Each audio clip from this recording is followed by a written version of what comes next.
Hi all of you, welcome back to our CMA inter revision series. അപ്പോൾ അതിൽ ഇന്നത്തെ നമ്മുടെ സെഷനിൽ നമ്മുടെ ഇൻസ്റ്റിറ്റ്യൂട്ടിൻ്റെ സപ്ലിമെൻ്ററി ഡിസ്കഷനാണ്. Paper number 5 business law and എത്തിക്സിൻ്റെ സപ്ലിമെൻ്ററി ഇറങ്ങിയിട്ടുണ്ടല്ലോ.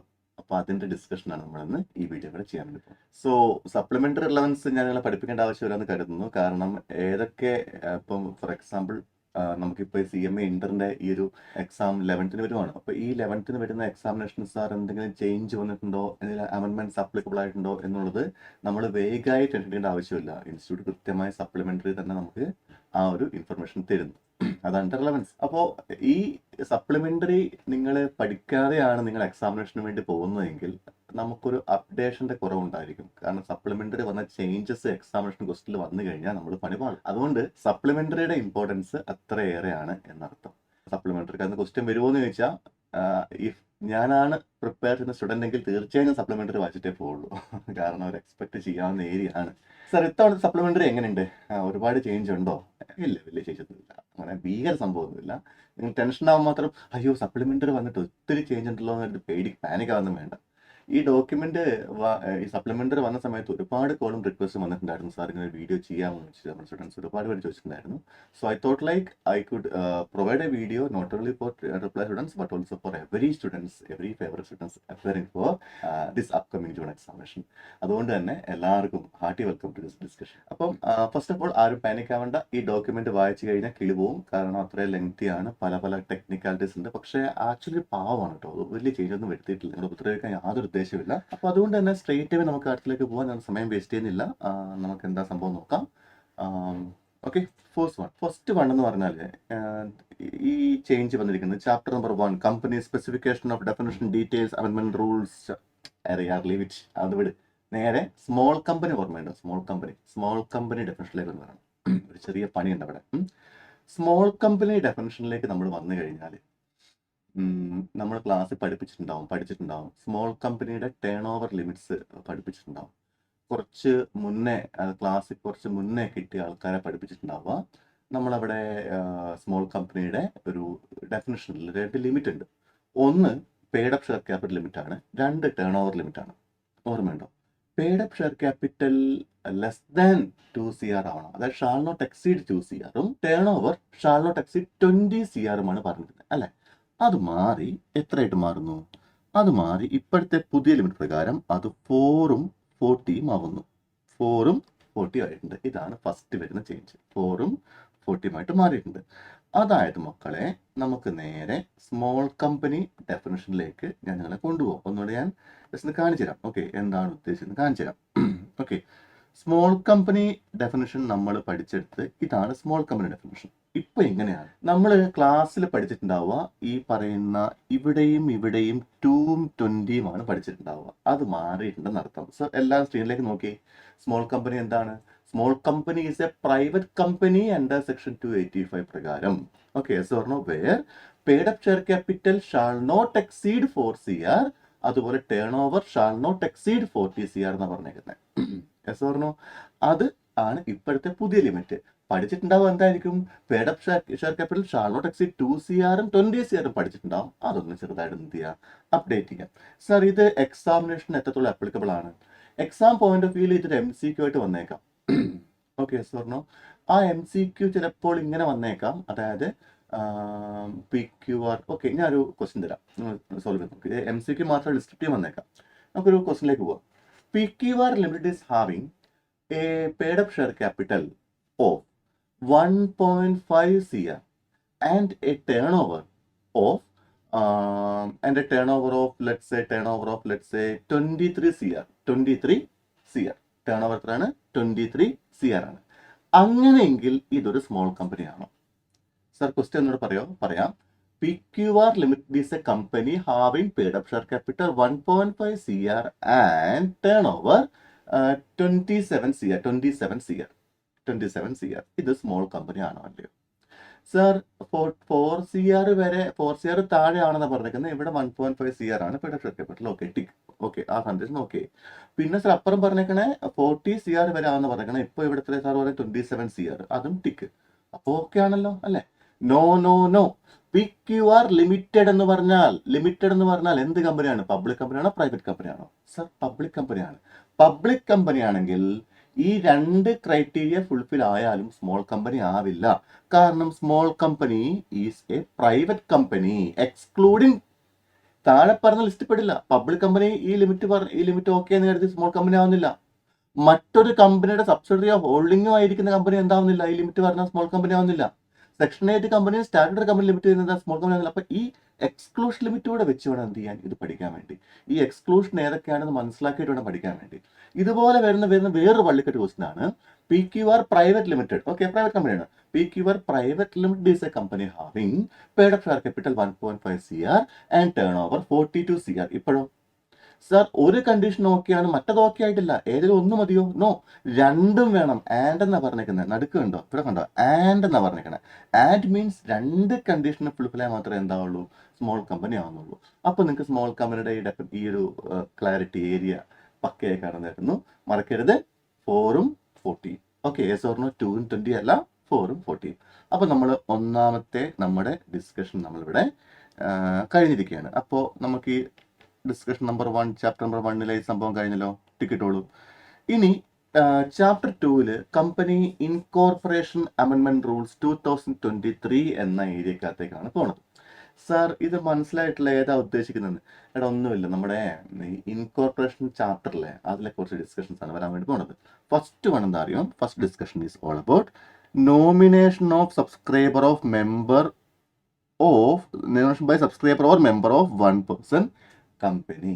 1 person കമ്പനിയാണ് വിഷയം. Okay, 1 person company. ഓക്കെ, അതിൽ തന്നെ നോമിനേഷൻ ആണ് വിഷയം. ശരി, നമുക്ക് എന്താ കാര്യം നോക്കാം അല്ലെ. ലെറ്റ്സ് ഗോ ഫോർ എന്താണ് ഈ പറയുന്ന nomination change. The name of the person nominated by subscriber to memorandum of a 1 person company shall be mentioned in the memorandum of 1 person company, and such nomination details along with consent of nominee shall be filed in form INC 32 Spice Plus as a declaration, and the form along with fee as provided in the company's registration rules shall be filed with registrar at the time of incorporation of company along with its e-memorandum and articles. ഇതാണ് first point. ഇതാണൊരു change. Okay, നമുക്ക് എന്താ ഉദ്ദേശിക്കുന്നത് മനസ്സിലാക്കാൻ വേണ്ടി ഈ പറയുന്ന OPCയുടെ nomination റൂൾസിലേക്ക് തന്നെ പോയാലോ. ഓക്കെ, നോമിനേഷൻ OPC കണ്ടോ, നോമിനേഷൻ ഇൻ OPC എന്താണ് പറഞ്ഞ പോയിന്റ്? ഒരു മെമ്പർ എന്ത് ചെയ്യാൻ പറ്റും? തൻ്റെ OPCയിൽ ആരാണ് നോമിനി എന്നുള്ള കാര്യം ROC അറിയിക്കണം. നെയിം ഓഫ് നോമിനി ROC അറിയിക്കണം. അതാണ് നോമിനേഷൻ എന്നുള്ള പ്രൊസീജിയർ. ഓക്കെ ആണോ സാറിനോ? അതെന്താ ചെയ്യണ്ടേ? Filing MOA it should contain nomination close mentioning the name of nominee. അതായത് മെമ്മോറാണ്ടത്തിന്റെ നോമിനേഷൻ ക്ലോസിൽ എന്ത് ചെയ്യണം?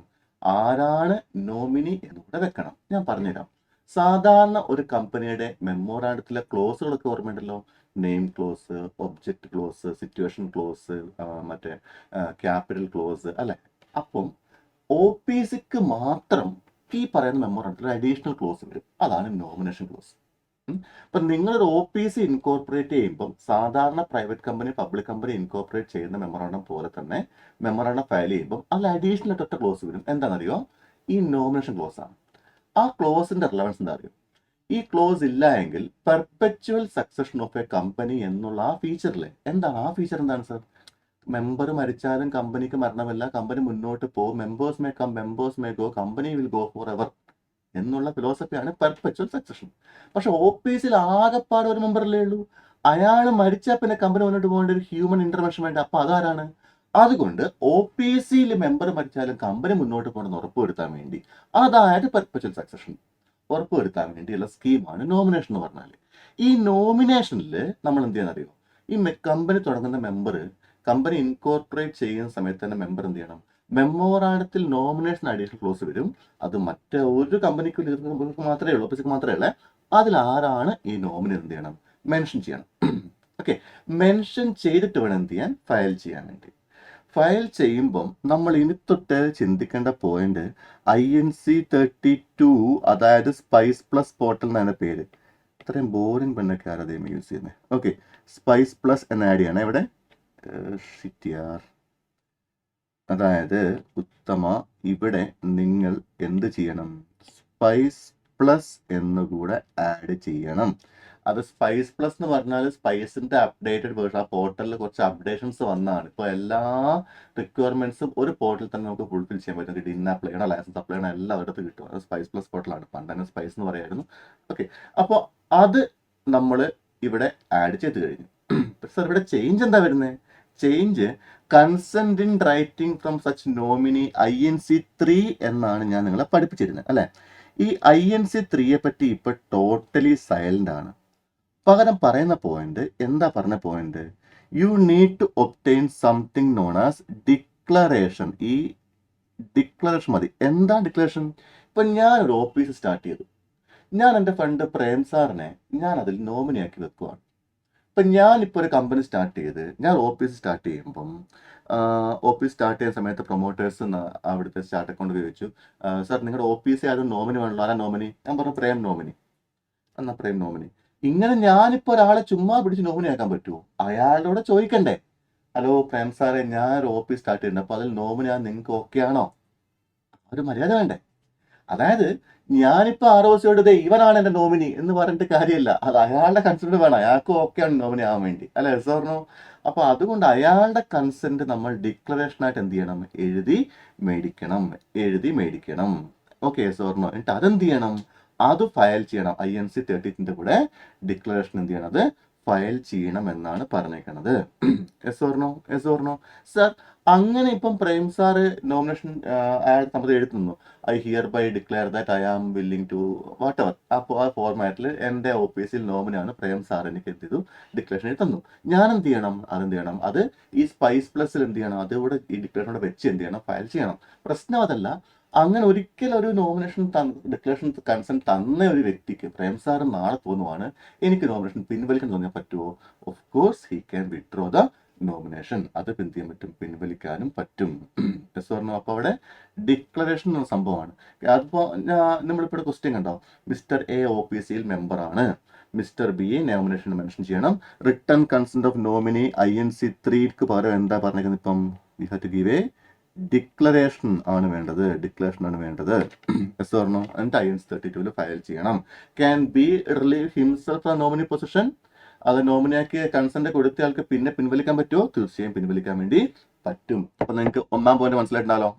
നമുക്ക് രണ്ടാമത്തെ പറഞ്ഞേക്കാം. Now a person nominated by subscriber or member of OPC may withdraw his consent by giving notice in writing to sole member to OPC company. എന്ന് വെച്ചാൽ ഒരു വ്യക്തിയെ ഇപ്പം പ്രേം സാർ ഇപ്പം നോമിനിയാക്കി തന്നെ വെച്ചോളൂ പറഞ്ഞ കൺസെന്റ് കഴിഞ്ഞാൽ എന്ത് ചെയ്യാൻ പറ്റും? He can withdraw his consent any time. എന്താ ചെയ്യേണ്ടത്? പുള്ളിക്കാരൻ പ്രേം സാറ് ഈ കമ്പനിയിലെ സോൾ മെമ്പറിനും കമ്പനിക്കും എന്ത് ചെയ്യണം? ഒരു റിട്ടേൺ ആയിട്ടുള്ള നോട്ടീസ് കൊടുത്താൽ മതി. റിട്ടേൺ നോട്ടീസ് ആണ് കൊടുക്കേണ്ടത്. എസ് പറഞ്ഞു. അത് INC3 ആയിരുന്നു പണ്ട് പറഞ്ഞത്. ഇപ്പൊ ആക്ച്വലി സൈലന്റ് ആണ് regarding what is just mention notice in writing എന്ന് മാത്രം പറഞ്ഞാൽ മതി. ഓക്കെ, നിങ്ങൾ എന്ത് ചെയ്യേണ്ട? Safer side don't mention the form name. Okay, അടുത്ത point, provided that sole member shall nominate any other person as nominee within 15 days and shall send an intimation of such nomination right to the company along with written consent of person nominated shall be filed in INC14. അതായത് നമുക്കിനിയിപ്പം നമ്മൾ നേരത്തെ പഠിച്ച ഇതിലേക്ക് വരാം. ഇപ്പം ചോദ്യമാണ്, can be relieve himself from nominee position. അതായത് ഒരു വ്യക്തി നോമിനിയായി ഇരുന്നോളാമെന്ന് ഡിക്ലറേഷൻ കൊടുത്തിട്ടുണ്ടായിരുന്നു. അത് പിൻവലിച്ച് എനിക്ക് നോമിനി അല്ല, ഞാൻ ഇന്നോട്ട് നോമിനി അല്ല എന്ന് പറഞ്ഞാൽ ഇറങ്ങി പോകാൻ പറ്റുമെന്നാണ് ചോദ്യം. ഓക്കെ, പറ്റും.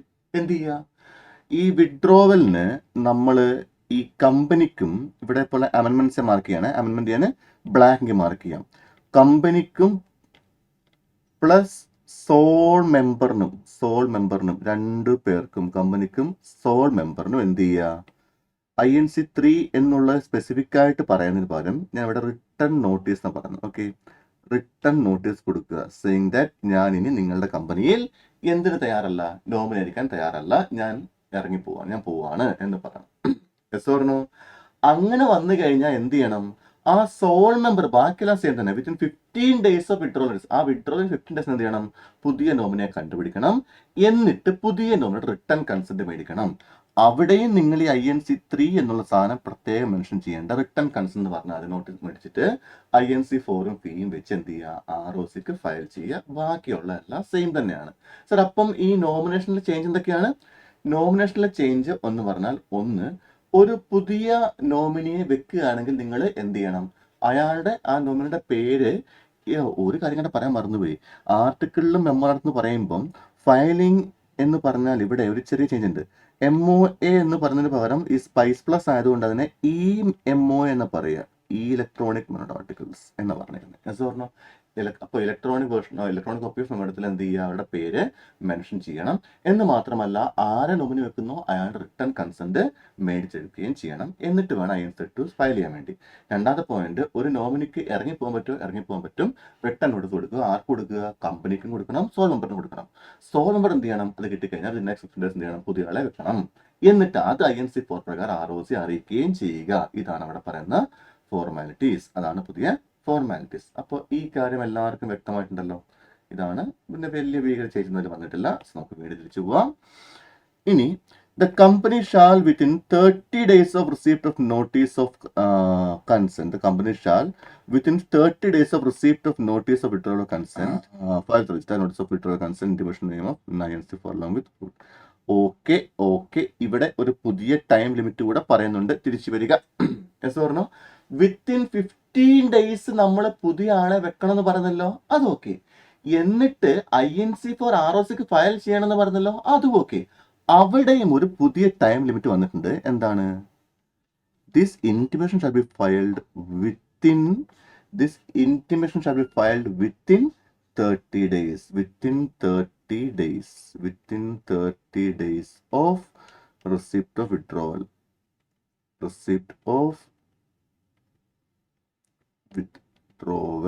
അപ്പം സാർ, ഇതൊരു പുതിയ സംഭവമാണോ? എന്താ സംഭവം ടോട്ടൽ പറഞ്ഞത്? ഒന്നുമില്ല. ഒരു നോമിനി പിൻവലിയുകയാണെങ്കിൽ നോമിനി സോൾ മെമ്പറിനും കമ്പനിക്കും എന്ത് ചെയ്യണം? റിട്ടേൺ നോട്ടീസ് കൊടുക്കണം. അത് കിട്ടിക്കഴിഞ്ഞാൽ സോൾ മെമ്പർ എന്ത് ചെയ്യണം? 15 daysനകം പുതിയ നോമിനെ അപ്പോയിന്റ് ചെയ്യണം. എന്നിട്ട് എന്ത് ചെയ്യണം? ROCയെ പുതിയ നോമിനിയുടെ റിട്ടേൺ കൺസെന്റും INC4 വെച്ച് ഫയൽ ചെയ്ത് ഈ കാര്യം അറിയിക്കണം. ഇന്നയാൾ മാറി പകരം ഇന്നയാൾ നോമിനി എന്ന് അറിയിക്കണം.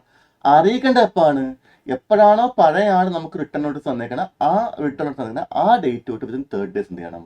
അറിയിക്കണം. വിതിൻ 15 days അപ്പോയിന്റ് ചെയ്യണം, വിതിൻ 30 days ചെയ്യണം, അറിയിക്കണം. അതാണ് കണക്ക്. Okay sir. അപ്പൊ ഈ രണ്ട് ലിമിറ്റ് നമ്മൾ വൃത്തിയായിട്ട് പുറത്ത് വെച്ച് പോവുക. ഓക്കെ. ഇപ്പോൾ ഇത് നിങ്ങൾക്ക് എഴുതണമെന്നുണ്ടെങ്കിൽ എന്ത് ചെയ്യാം? ഇത് സ്ക്രീൻ പോസ് ചെയ്തിട്ട് ഈ സംഭവം നോട്ട് ചെയ്യാം. വിത്തിൻ 15 days ന്യൂ ആളെ അപ്പോയിന്റ് ചെയ്യണം. വിത്തിൻ 30 days എന്ത് ചെയ്യണം? ROCയെ ഇന്റിമേറ്റ് ചെയ്യണം. വിത്തിൻ 15 days എന്നോട്ടാ? From the date of withdrawal notice. Within 30 days from date of withdrawal notice. രണ്ട് സെയിം തന്നെയാണ്. ഓക്കെ ആണോ? പറഞ്ഞ പോയിന്റ് മനസ്സിലായിട്ടുണ്ടോ എല്ലാവർക്കും? ഓക്കെ അല്ലേ? ശരി. അങ്ങനാണെങ്കിൽ നമുക്ക് നെക്സ്റ്റ് ക്വസ്റ്റിലേക്ക് പോകാം. നെക്സ്റ്റ് പോയിന്റിലേക്ക് പോവാം. എന്താണ് next point? Next point says that subscriber or member of OPC may by intimation in writing to the company change the name of the person nominated by him at the time for reservation. Okay. അത് വലിയ കാര്യമൊന്നുമില്ല. saying that ഒരു member of OPC എന്ത് ചെയ്യണം? For example, mister A എന്ന പേരുള്ള വ്യക്തി തന്റെ OPCയിൽ മിസ്റ്റർ ബിയെ നോമിനിയാക്കി വെച്ചു. പക്ഷെ മിസ്റ്റർ ബി എന്ത് ചെയ്തു? നോമിനി മരിച്ചു. അല്ലെങ്കിൽ നോമിനിക്ക് ഒരു ഇൻകപ്പാസിറ്റി ഉണ്ടായി. ഇൻകപ്പാസിറ്റി മീൻസ് നോമിനിക്ക് അൺസൗണ്ട് മൈൻഡ് ആയ, നോമിനി ഇൻസോൾമെന്റ് ആയ, വാട്ട് എവർ ഇറ്റ് ഈസ്. അങ്ങനെയാണെങ്കിൽ എന്ത് ചെയ്യണം? ഈ മെമ്പർ എ എന്ത് ചെയ്യണം? ബിയെ മാറ്റി സിയെ വെക്കണം, പുതിയ ആളെ വെക്കണം. പുതിയ ആളെ വെക്കണമെങ്കിൽ സെയിം കാര്യം തന്നെ. പുതിയ ആളുടെ കൺസെന്റ് മേടിക്കുക. എന്നിട്ട് എന്ത് ചെയ്യുക? ഈ കൺസെന്റ് INC4 പ്രകാരം ROCയെ എപ്പോഴും എന്ത് ചെയ്യുക? അറിയിക്കുക. INC4 അറിയിക്കണം. അവിടെ ഒരു തിൻ ത്രെഡ് ലൈക്ക് വള്ളിക്കെട്ട് ഒളിഞ്ഞു കിടപ്പുണ്ട്. നമ്മൾ പ്രത്യേകിച്ചൊരു INC4 company within 30 days അറിയിക്കണേ. എല്ലപ്പം 30 days അറിയിക്കണം. INC4 എന്ന് വെച്ചാൽ എപ്പോൾ എന്ത് ചെയ്യണം? 30 days നോർത്തണം. INC4 means company to ROC intimation ആണ്. എപ്പോഴും വിതിൻ ഈ പറഞ്ഞ 30 days of intimation of change ആണ് നമ്മൾ വേണ്ടത്. അപ്പം അതല്ല പ്രശ്നം. ഇവിടെ ആരാണ് ROC അറിയിക്കേണ്ടത്? ആരാണ് അപ്പോയിന്റ് ചെയ്യേണ്ടത്? നിങ്ങൾ ഈ പറയുന്ന OPC ബന്ധപ്പെട്ട് നമുക്ക് എപ്പോഴും മനസ്സിലാക്കാൻ ബുദ്ധിമുട്ടുള്ള ഒരു മാറ്ററാണ് അതിന്റെ സെപ്പറേറ്റ് ലീഗൽ എൻറ്റിറ്റി എന്ന കോൺസെപ്റ്റ്. ഞാനൊരു OPC സ്റ്റാർട്ട് ചെയ്താൽ ഞാൻ തന്നെ അല്ലേ OPC? അല്ലല്ല, നിങ്ങൾ വേറെ, നിങ്ങൾ മെമ്പറാണ്, OPC വേറെയാണ്.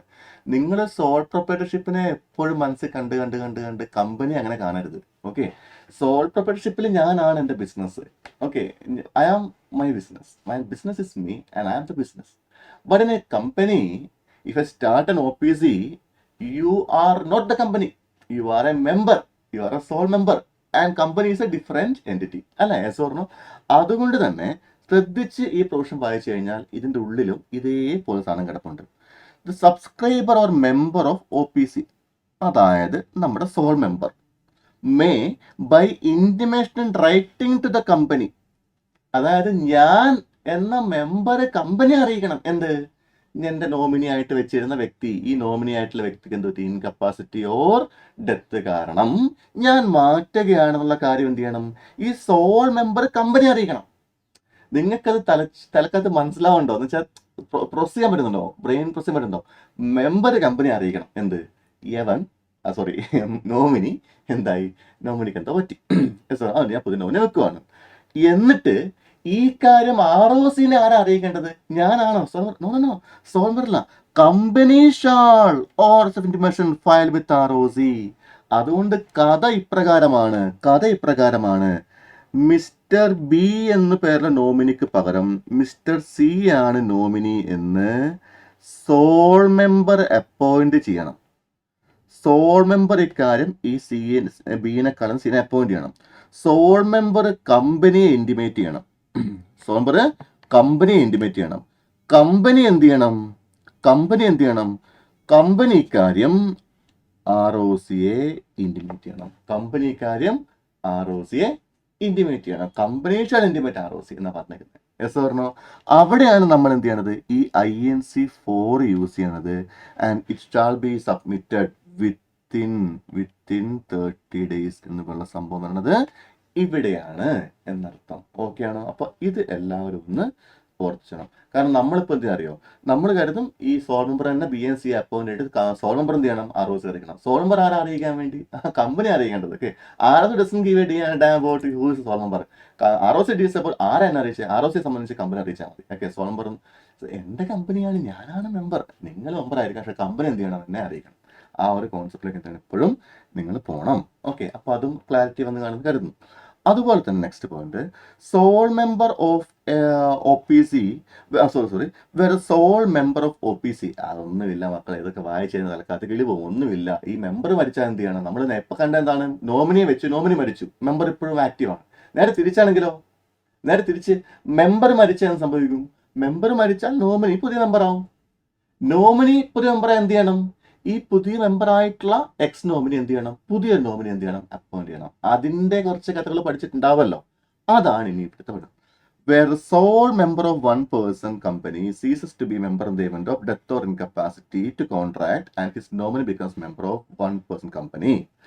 Such new member shall nominate within 15 days from becoming a member. ഇതൊക്കെ നമ്മൾ നേരത്തെ പഠിച്ചതന്നെയാണ്. A person who, ഇതൊക്കെ ചുമ്മാ വല്ലുകെട്ടുണ്ടാക്കി വെച്ചേക്കുക. A person who have become nominee. Yes or no? And the company shall file with registrar and intimation registration and INC4 and within 30 days എന്നുള്ള point ആണ് പറഞ്ഞേക്കുന്നത്. Yes or no? Yes or no? Yes. Now നമുക്ക് നമ്മുടെ നോട്ടിലോട്ട് തിരിച്ചു വരാം. ഇതാണ് question. Mister B ഒരു കമ്പനിയിൽ നോമിനി, ഒരു OPCയിൽ നോമിനിയാണ്. Yes or no? അതിൽ മെമ്പർ മിസ്റ്റർ A ആണ്. ഈ മെമ്പർ A എന്ത് ചെയ്തു? മരിച്ചു, അല്ലെങ്കിൽ ഇൻകപ്പാസിറ്റി ഉണ്ടായി. അപ്പോൾ എന്ത് സംഭവിക്കും? ഉത്തരം, nominee will become member. Yes or no? Such member shall make fresh nomination. Yes or no? New നോമിനിയുടെ റിട്ടൺ കൺസെന്റ് വേണം. INC3 അല്ല, ഡിക്ലറേഷൻ ആണ് വേണ്ടത്. Written consent form of declaration നമ്മൾ പഠിച്ചല്ലോ. Yes or no? ഈ ന്യൂ നോമിനി റിട്ടൺ കൺസെന്റ് വെച്ച് കഴിഞ്ഞിട്ട് INC4 ഈ ന്യൂ നോമിനി എന്ത് ചെയ്യണം? വിത്തിൻ 15 days എന്ത് ചെയ്യണം? നിങ്ങൾ അപ്പോയിന്റ് ചെയ്യണം. എന്നിട്ട് ഞാൻ അത് ടോട്ടലി റീസ്ട്രക്ചർ വരച്ച് കാണിച്ചു തരാം. അപ്പം നിങ്ങൾക്ക് മനസ്സിലാവും. ഓക്കെ, ഞാൻ ടോട്ടലി ആദ്യം തൊട്ട് വരച്ച് കാണിച്ച് തരാം. അതായത് ന്യൂ നോമിനി റിട്ടേൺ കൺസെന്റ് മേടിക്കുക. ആര് മേടിക്കണം? ഈ ന്യൂ നോമിനി ആര് അപ്പോയിന്റ് ചെയ്യണം? മെമ്പർ, സോൾ മെമ്പർ അപ്പോയിന്റ് ചെയ്യണം. സോൾ മെമ്പർ അപ്പോയിന്റ് ചെയ്യണം. അപ്പോയിന്റ് ചെയ്യണത് എപ്പോഴാണ് ചെയ്യേണ്ടത്? It shall be done within 15 days. മറ്റാൾ മരിച്ചു കഴിഞ്ഞിട്ട് അല്ല മറ്റാൾക്ക് ഇൻകപ്പാസിറ്റി വിത്തിൻ 15 ഡേയ്സ്. എന്നിട്ട് സോൾ മെമ്പർ ഷാൾ എന്ത് ചെയ്യണം? ഹി ഷാൽ ഇന്റിമേറ്റ് കമ്പനി അറിയിക്കണം. മെമ്പർ മാറി, നോമിനി ആ മെമ്പറായി, ഇയാൾ പുതിയ നോമിനി. കമ്പനി എന്ത് ചെയ്യണം? ഈ കാര്യം ROC അറിയിക്കണം. INC 4 ഫയൽ ചെയ്യണം. പ്ലസ് ഡിക്ലറേഷൻ അത് ഇതിൽ പ്രത്യേകം എടുത്ത് പറയുന്നില്ല, ബട്ട് പ്രാക്ടിക്കലി അതും ചെയ്യണം. അതെപ്പോൾ ചെയ്യണം? That shall be done within 30 days. Within 30 days ചെയ്യണം, നിങ്ങളത് അറിയിക്കുകയും ചെയ്യണം. So within 15 days you appoint new nominee, within 30 days you intimate the company. അപ്പോൾ ആ ഒരു കാര്യം എന്ത് ചെയ്യണം? പ്രത്യേകം നിങ്ങൾ ഓർക്കുക. പറഞ്ഞോ? അപ്പോൾ അതാണ് ഇവിടുത്തെ മെയിൻ ആയിട്ടുള്ള കാര്യങ്ങൾ. ഇതോടുകൂടെ ഇനി നമുക്ക് ഈ നോമിനേഷനിലെ വള്ളിക്കെട്ട് കഴിഞ്ഞ് ഇനി നമുക്ക് എന്ത് ചെയ്യാം? നെക്സ്റ്റ് പോയിന്റിലേക്ക് പോകാം. അപ്പൊ നമ്മൾ ഡിസ്കസ് ചെയ്ത കാര്യങ്ങളൊന്ന് ടിക്കിട്ട് വെക്കുവാണ്. ടിക്കിട്ട് വെക്കുവാണ്. ടിക്ക് എവിടെ? യെസ്, നോമിനേഷൻ കഴിഞ്ഞു. റൂൾ 4 മൊത്തം കഴിഞ്ഞു. റൂൾ 5 നമ്മൾ കണ്ടു കഴിഞ്ഞു. INC 4 ഫയൽ ചെയ്യണം. വിതിൻ 30 ഡേയ്സ് ഫയൽ ചെയ്യണം. പിന്നെ വിതിൻ 15 ഡേയ്സ് മെമ്പർ അപ്പോയിന്റ് ചെയ്യണം. എല്ലാം കണ്ടല്ലോ. Yes. Now conversion of private company into 1 person company എന്നുള്ള പ്രൊവിഷനിലേക്ക് എല്ലാവർക്കും സ്വാഗതം. അപ്പോൾ ഇനി 1 പേഴ്സൺ കമ്പനിയെ ഒരു പ്രൈവറ്റ് കമ്പനിയെ 1 പേഴ്സൺ മാറ്റാൻ പറ്റുമോ എന്നാണ് ചോദ്യം വന്നിരുന്നത്. അവിടേക്ക് പോവാം. അതും ഞാൻ നോട്ടിൽ നിങ്ങളെ പഠിപ്പിച്ചതാണ്. നമ്മൾ ചാർട്ടൊക്കെ വരച്ച് പഠിച്ച ഓർമ്മയുണ്ടോ? Private company conversion to OPC rule 7 അല്ലെ? ഈ റൂൾ 7 അടുത്ത് ചേഞ്ച് വരുന്നത്. അപ്പൊ ഞാൻ നമ്മുടെ എക്സിസ്റ്റിംഗ് നോട്ട് വെച്ച് തന്നെയാണ് മുന്നോട്ട് പോകുന്നത്. അതിൽ ചേഞ്ച് മാർക്ക് ചെയ്യാം. So that it will be easy for you to incorporate the change. എന്താണ് ചേഞ്ച് വരുന്നത്? ഒന്ന് ഈ ചേഞ്ച് നിങ്ങൾ ആദ്യം ആ ഒരു പ്രൊവിഷൻസ് ഒന്ന് വായിച്ചു നോക്കേ. എന്താണ് ചേഞ്ച് വരുന്നത്? ഇൻ കൺവേർഷൻ പ്രൈവറ്റ് കമ്പനിയെ OPC ആയിട്ട് കൺവേർട്ട് ചെയ്യാൻ പറ്റുമോ ഇല്ലെന്നാണ് ഫസ്റ്റ് ക്വസ്റ്റ്യൻ അല്ലെ? പറ്റും, തീർച്ചയായും പറ്റും, കുഴപ്പമൊന്നുമില്ല. പക്ഷെ എന്ത് വേണം? ആ OPCയുടെ പെയ്ഡ് അപ്പ് ഷെയർ ക്യാപിറ്റലും ടേൺ ഓവർ ലിമിറ്റിലുമുള്ള കാര്യങ്ങളെ പറ്റി നിങ്ങൾ എന്ത് ചെയ്യണം? ചിന്തിക്കണം. ആ ലിമിറ്റ് നിങ്ങൾ ചെക്ക് ചെയ്യണം. SR പാസ് ചെയ്യണം. മെമ്പേഴ്സിന്റെയും ക്രെഡിറ്റേഴ്സിന്റെയും NOC അതായത് നോ ഒബ്ജക്ഷൻ സർട്ടിഫിക്കറ്റ് വേണം. പിന്നെ അതൊക്കെ എന്ത് ചെയ്യണം? ROCക്ക് ഫയൽ ചെയ്യണം എന്നുള്ള പഠിച്ചു. പറഞ്ഞോ? നമുക്കിനി ഇവിടെയാണ് ROCക്ക് ഫയൽ ചെയ്യുന്നത് ആപ്ലിക്കേഷൻ ഫോം INC 6 ആണല്ലോ. അതിൻ്റെ കൂടെ നിങ്ങൾ എന്ത് മെൻഷൻ ചെയ്യണം? ഈ INC 6 ഒരു ഫോം ആണ് എന്നുള്ള കാര്യം നിങ്ങൾ പ്രത്യേകം ഓർത്തു കൊടുക്കുക. ഫോം ആണ് മെൻഷൻ ചെയ്യേണ്ടത്. അതൊക്കെ നമുക്ക് അറിയാവുന്ന കാര്യമാണ്. പിന്നെ ആരെങ്കിലും ഇപ്പോഴത്തെ കാലത്ത് ROCക്ക് മറ്റേ പേപ്പർ ഫോർമാറ്റ് സാധനം കൊടുക്കുമോ? ഇല്ലല്ലോ. അത് ഫോം പ്രത്യേകം ഓർത്ത് വെച്ചോളുക. അതിൽ പ്രത്യേകം പറഞ്ഞുകൊണ്ടാണ്. അതിൻ്റെ കൂടെ ഫീയും വെക്കണം. പറഞ്ഞോ? എന്തൊക്കെ ഡോക്യുമെന്റ് സബ്മിറ്റ് ചെയ്യണം എന്നാണ് പറഞ്ഞേക്കുന്നത്? ഡോക്യുമെന്റ് സബ്മിറ്റ് ചെയ്യേണ്ട ലിസ്റ്റ് ഇവിടെ നമുക്ക് തന്നിട്ടുണ്ട്. എന്തൊക്കെയാണ്? ആൾട്ടേർഡ് EMOA ആൻഡ് EAOA എന്നാ പറഞ്ഞിരിക്കുന്നത്. പറഞ്ഞോ? ആൾട്ടേർഡ് മെമ്പറാണ്. അപ്പം ഞാൻ എന്ത് ചെയ്യാം? ഈ പറയുന്ന കാര്യങ്ങളിൽ ഇതിവിടെ ഒരു പുതിയ സാധനം ആഡ് ചെയ്യാം. Okay, altered copy, altered memorandum and article. Copy of NOC of creditors. നമ്മൾ NOC മേടിക്കണം എന്ന് മോള് പറഞ്ഞായിരുന്നു. അത് മേടിച്ചാൽ മാത്രം പോരാ, അതെന്ത് ചെയ്യണം? അത് NOC എന്ത് ചെയ്യണം? മേടിക്കണം. കോപ്പി ഓഫ് NOC കൂടെ എന്ത് ചെയ്യണം? ഇതിൻ്റെ കൂടെ സബ്മിറ്റ് ചെയ്യണം. പറഞ്ഞു? Affidavit of directors confirming that all members of the company has given consent. Affidavit of directors regarding consent of members and creditors അത് നമ്മൾ ഓൾറെഡി നോട്ടിൽ എഴുതി വെച്ചിട്ടുണ്ടായിരുന്നു. ഓൺ ബീയിങ് സാറ്റിസ്ഫൈഡ് എന്നാ പറഞ്ഞേക്കുന്നത്. പറഞ്ഞു? അപ്പൊ ഇവിടെ ഈ copy of resolution passed MGT 14 submit ചെയ്യണമെന്നൊരു അഡീഷണൽ പോയിന്റ് മുന്നേ പഠിച്ചിട്ടുണ്ടായിരുന്നു. പറഞ്ഞു? അത് നിലവിൽ ഇപ്പോൾ ഈ ഒരു കൊടുക്കേണ്ട ലിസ്റ്റ് ഓഫ് ഡോക്യുമെന്റ്സിൽ അതുപോലെ ലേറ്റസ്റ്റ് ഓഡിറ്റഡ് P&L ബാലൻസ് ഷീറ്റും വേണം എന്ന് പറഞ്ഞിട്ടായിരുന്നു. ഈ 2 സാധനങ്ങളെ പറ്റി എക്സ്പ്രസ് ആയിട്ട് ഇവിടെ ഒരു മെൻഷൻ വരുന്നില്ല എന്നുള്ളതാണ് ഇവിടുത്തെ പ്രധാനപ്പെട്ട പോയിന്റ്. അങ്ങനെ കൂടുതലായിട്ട് ചേഞ്ച് എന്നുള്ളത് ഫോം ആണ്, മെമ്മോറാണ്ടം ആർട്ടിക്കിൾസ് ആണ് എന്നുള്ള പോയിന്റ് ആണ്. അല്ലാതെ ഈ 2 സാധനങ്ങളെ പറ്റി എക്സ്പ്രസ് മെൻഷൻ ഇവിടെ വന്നിട്ടില്ല. ഏത്? Latest audited P&L balance sheet അതുപോലെ തന്നെ copy of SR past MGT 14 വേണമെന്നും വേണ്ട എന്നും പറഞ്ഞില്ല. അത് അതിനെ പറ്റി എന്താണ് ഇവിടെ ടോട്ടലി സൈലന്റ് ആണ് എന്നുള്ളതാണ്. ഓക്കെ, പക്ഷെ ഈ ബാക്കിയുള്ള സംഭവങ്ങളൊക്കെ എന്താണ്, തീർച്ചയായും വേണമെന്നാണ് പറഞ്ഞിരിക്കുന്നത്. ഇത്രയും സംഭവം കിട്ടിക്കഴിഞ്ഞാൽ ROC എന്ത് ചെയ്യും, നിങ്ങൾക്ക് സർട്ടിഫിക്കറ്റ് ഇഷ്യൂ ചെയ്യും എന്നാണ് പറഞ്ഞിട്ടുള്ളത്. ഓക്കെ ആണ് സാറിന്. അതുപോലെ സെക്ഷൻ 8 കമ്പനിയിലേക്ക് വന്നു കഴിഞ്ഞാൽ rule 19 licence under section 8 company എന്നൊരു സാധനം കൂടെ വരുന്നുണ്ട്. എന്താണ് ലൈസൻസ് അണ്ടർ സെക്ഷൻ 8 കമ്പനി? ഇനിയിപ്പം അതിലേക്ക് പോവാം. സോ സെക്ഷൻ 8 കമ്പനിയെ പറ്റി പറയുമ്പം അത് താഴെ ആയിരിക്കും ഉണ്ടാവുക. Significant control influence section 8 companies. അതിൽ licence under section 8 for new companies ആണ്. അപ്പൊ നമുക്ക് താഴേക്ക് വീണ്ടും വരേണ്ടി വരും. യെസ്,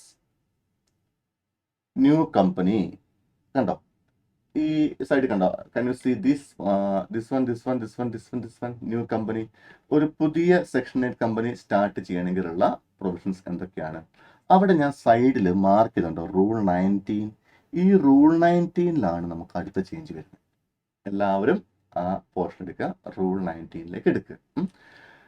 റൂൾ 19 പറഞ്ഞു വെച്ചാൽ an application in Spice Plus electronically INC 32 shall be accompanied by എന്ന് പറയുന്നത്. എന്നുവെച്ചാൽ സ്വാഭാവികമായിട്ടും ഇൻകോർപ്പറേഷൻ എന്ത് ചെയ്യണം, INC 32 ഫയൽ ചെയ്യണ്ടേ? Yes or no? അതുകൊണ്ട് തന്നെ ഇവിടെ പ്രത്യേകം എഴുതുക application for licence INC 32 in spice പ്ലസിൽ അപ്ലൈ ചെയ്യുമ്പം എന്ത് വേണം? അവിടെ INC 12 പറ്റി നിങ്ങൾ ഇനി പ്രത്യേകിച്ചൊരു മെൻഷൻ ചെയ്യേണ്ട. 32 സ്പൈസ് എന്ന് പറഞ്ഞാൽ മതി. എന്തൊക്കെ വേണ്ടേ? ആർട്ടിക്കിളും മെമ്മറാണ്ടവും INC 13 എന്ന് പ്രത്യേകം പറഞ്ഞിട്ടുണ്ട്. അതിനെപ്പറ്റി നിങ്ങൾ ഇനി പ്രത്യേകിച്ചൊരു ഫോം നെയിം മെൻഷൻ ചെയ്യേണ്ട. മെമ്മറിന്റെ ഡ്രാഫ്റ്റ് എന്തൊക്കെ വെച്ചാൽ മതി പ്രപ്പോസ് കമ്പനിയുടെ. എസ് പറഞ്ഞോ? ഒമിറ്റ് ചെയ്യണമെന്ന് പ്രത്യേകം പറഞ്ഞിരിക്കുന്ന കാര്യം ഇത് എഴുതാനേ പാടില്ല. ഇനി INC 14 എന്നുള്ള സാധനം എഴുതാനേ പാടില്ല. കാരണം വായിച്ചേ, എന്താ പറഞ്ഞിരിക്കണേ? ഓ, നിങ്ങളിത് കാണുന്നില്ലേ, ഈ ഫോം കാണുന്നില്ലേ? അതായത് ഇതാ പറഞ്ഞ point. Application in spice plus INC 32 ലൈസൻസിന് ആപ്ലിക്കേഷൻ മെമ്മറണ്ടം ആർട്ടിക്കിൾസ് ഇവിടെ INC 13 പ്രത്യേകം പറഞ്ഞിട്ടില്ല. പക്ഷേ ഇവിടെ ഡിക്ലറേഷൻ അടുത്ത പോലെ INC 14 ഒമിറ്റ് ചെയ്തിരിക്കുന്നു. നമ്മൾ ടെക്സ്റ്റ് ബുക്ക് പണ്ട് പഠിച്ചായിരുന്നു, ഈ advocate, chart account, cost account, CS എന്നിവ ഡിക്ലറേഷൻ വേണം. എസ് പറഞ്ഞോ? സെക്ഷൻ 8 പറഞ്ഞ എല്ലാ പ്രൊവിഷൻസും അവർ കമ്പനി ഇൻകോർപ്പറേഷൻ കംപ്ലൈ ചെയ്തിട്ടുള്ളതിന്റെ സംഭവം വേണം. ഒരു കംപ്ലയൻസിന്റെ സർട്ടിഫിക്കറ്റ് പോലെ കംപ്ലയൻസിന്റെ ഒരു ഡിക്ലറേഷൻ വേണം.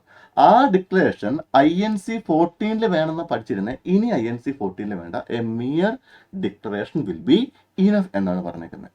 എസ് പറഞ്ഞോ? അപ്പോൾ അതുകൊണ്ട് തന്നെ ഇവിടെ INC 14 എന്ന് ഞാൻ പണ്ട് എഴുതിയിട്ടുണ്ടായിരുന്നു. INC 14 എഴുതിയിട്ടുണ്ടായിരുന്നു. അത് ഞാൻ എന്ത് ചെയ്തു, അങ്ങ് വെട്ടിക്കളഞ്ഞു. അതിന് ആവശ്യം ഇല്ല.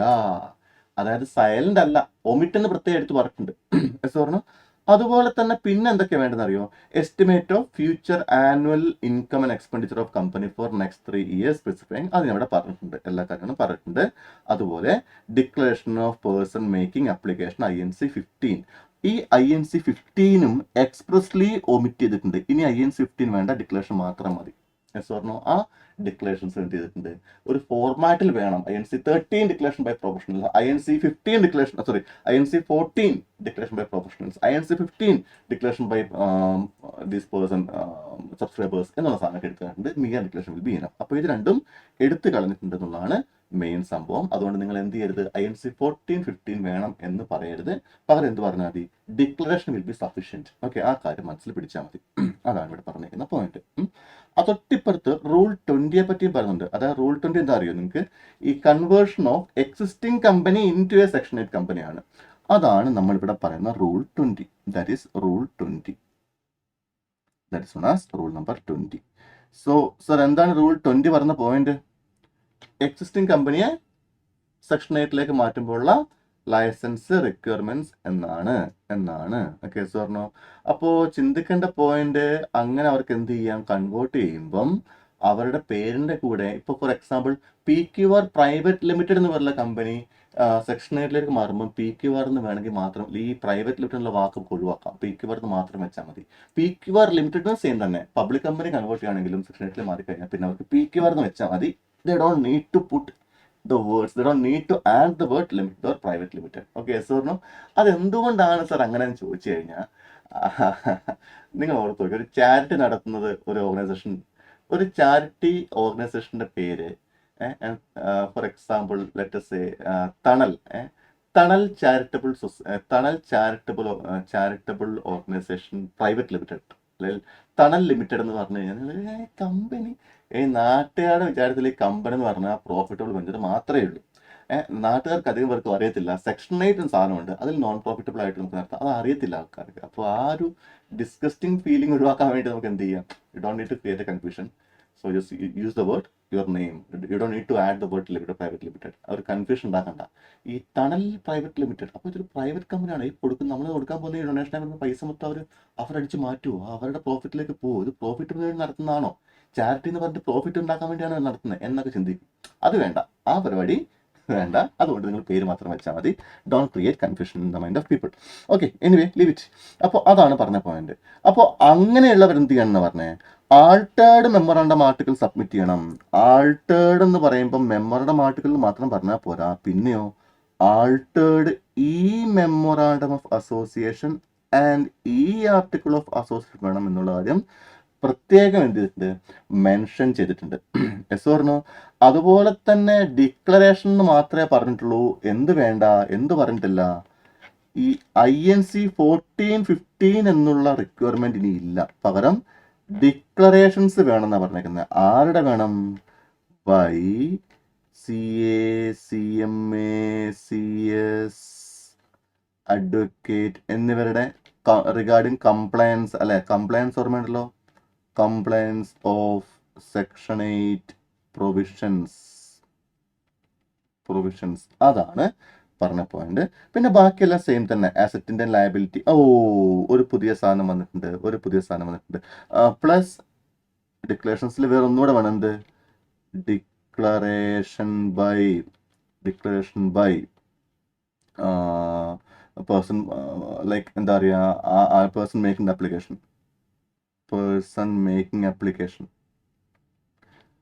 ഇതാണ് നമ്മുടെ INC 15. പഴയ സ്ഥലത്ത് പഠിച്ച INC 15 ആണത്. അത് രണ്ടും വേണ്ട, 14 15 വേണ്ട. പകരം എന്ത് മതി? ഡിക്ലറേഷൻ മാത്രം മതി. ഇവിടെയും അത് മാത്രം മതി പറഞ്ഞേക്കുന്നത്. Yes or no? പിന്നെ രജിസ്ട്രാർ എന്ത് ചെയ്യും? Last 2 financial reports, audit reports ഒക്കെ ചെക്ക് ചെയ്യും. ബോർഡ് റിപ്പോർട്ട്, ഓഡിറ്റ് റിപ്പോർട്ട് ഒക്കെ ചെക്ക് ചെയ്യും.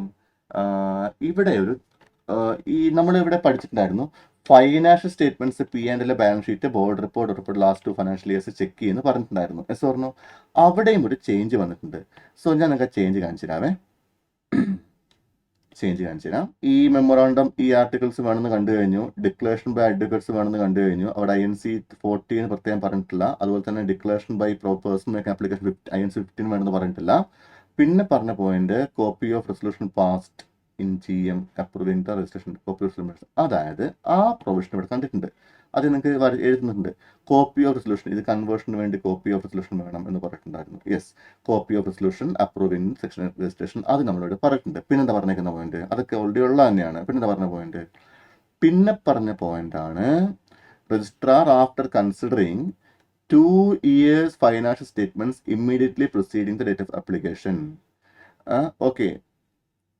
പിന്നെ including board report, audit report, let exit companies, and after considering objections if received by within 30 date of application notice, after considering authority, department, etcetera. Licence, ഈ conversion licence grant ചെയ്യണമെങ്കിൽ ഒരു പുതിയ സംഭവമായിട്ട് ഇവിടെ പറഞ്ഞ പോയിന്റ് എന്താണെന്നറിയോ? ഈ പറയുന്ന ഈ പോയിന്റ് 8 കണ്ടോ? രജിസ്ട്രാർ എന്ത് ചെയ്യണം? ഈ പറയുന്ന ഒബ്ജെക്ഷൻസിന് വേണ്ടി വെയിറ്റ് ചെയ്യണം. 30 days ഒബ്ജെക്ഷൻസിന് വേണ്ടി ഡേറ്റ് ചെയ്യണം. എന്നിട്ട് സെൻട്രൽ ഗവൺമെന്റ്, സ്റ്റേറ്റ് ഗവൺമെന്റ്, മറ്റ് അതോറിറ്റീസ്, റെഗുലേറ്ററി ബോഡീസ്, എല്ലാവരുടെ ഡിപ്പാർട്ട്മെന്റ്സ് ഒക്കെ ചോദിച്ചു ആർക്കും ഒബ്ജെക്ഷൻ ഇല്ലെങ്കിൽ മാത്രമേ എന്ത് ചെയ്യുള്ളൂ? കൺവേർഷൻ ലൈസൻസ് പ്രൊവൈഡ് ചെയ്യുകയുള്ളൂ എന്നുള്ളതാണ് പ്രധാനപ്പെട്ട പോയിന്റ് ആയിട്ട് പറഞ്ഞിരിക്കുന്നത്. Yes or no? അപ്പം അവിടെ വലിയ ഭീകര ചേഞ്ച് ഒന്നും വന്നിട്ടില്ല. ആ ഡിക്ലറേഷന്റെ ഫോർമാറ്റ് 14-15 ഒഴിവാക്കി എന്ന് ഒഴിച്ചു കഴിഞ്ഞാൽ പ്രത്യേകിച്ചൊന്നും പറഞ്ഞിട്ടില്ല. പിന്നെ അഡ്വർടൈസ്മെന്റ് ഓഫ് നോട്ടീസ് എന്നൊരു സാധനമുണ്ട്. പബ്ലിക്കേഷൻ ഓഫ് നോട്ടീസ് എന്നുള്ളത് കൊണ്ട് ഉദ്ദേശിക്കുന്നത് അത് തന്നെയാണ്. അപ്പോൾ അതുകൊണ്ട് തന്നെ അത് അഡ്വർടൈസ്മെന്റ് എന്നുള്ള സാധനം എവിടെ ഉണ്ടോ എന്ന് വെച്ചാൽ ഉണ്ട്. From the date of, you can see it here, date of publication of notice, that means advertisement ആണ്. അപ്പോൾ അതും അവിടെ വന്നിട്ടുണ്ട്. ഒരു പുതിയ സാധനമുണ്ട്. A statement showing in detail the asset with values and liabilities of company as in date of application or within 30 days preceding the date. എന്ന് വെച്ചാൽ എക്സിസ്റ്റിംഗ് കമ്പനി സെക്ഷൻ 8 കൺവേർട്ട് ചെയ്യുമ്പം ഒരു ബാലൻസ് ഷീറ്റിൻ്റെ ഒരു സംഭവമുണ്ട്. അപ്പോൾ അത് പുതിയ പോയിന്റായിട്ട് ഞാൻ എഴുതി തരാം. ഇതോടെ എഴുതി വെച്ചോളൂ. Valuation of asset and liability എന്ന് വെച്ചാൽ ബാലൻസ് ഷീറ്റ് എന്നാണ് ഉദ്ദേശിക്കുന്നത്. അപ്പോൾ അതിങ്ങനെ പറയുമ്പോൾ നമ്മളായിട്ട് തന്നെ സ്റ്റേറ്റ്മെന്റ് ഷോയിങ് ഡീറ്റെയിൽ അസറ്റിൻ്റെ ലയബിലിറ്റി വാല്യൂ എന്ന് പറഞ്ഞാൽ എന്താണ്? ബാലൻസ് ഷീറ്റ് ആണ്. Yes or no? Okay, balance sheet as on date of application.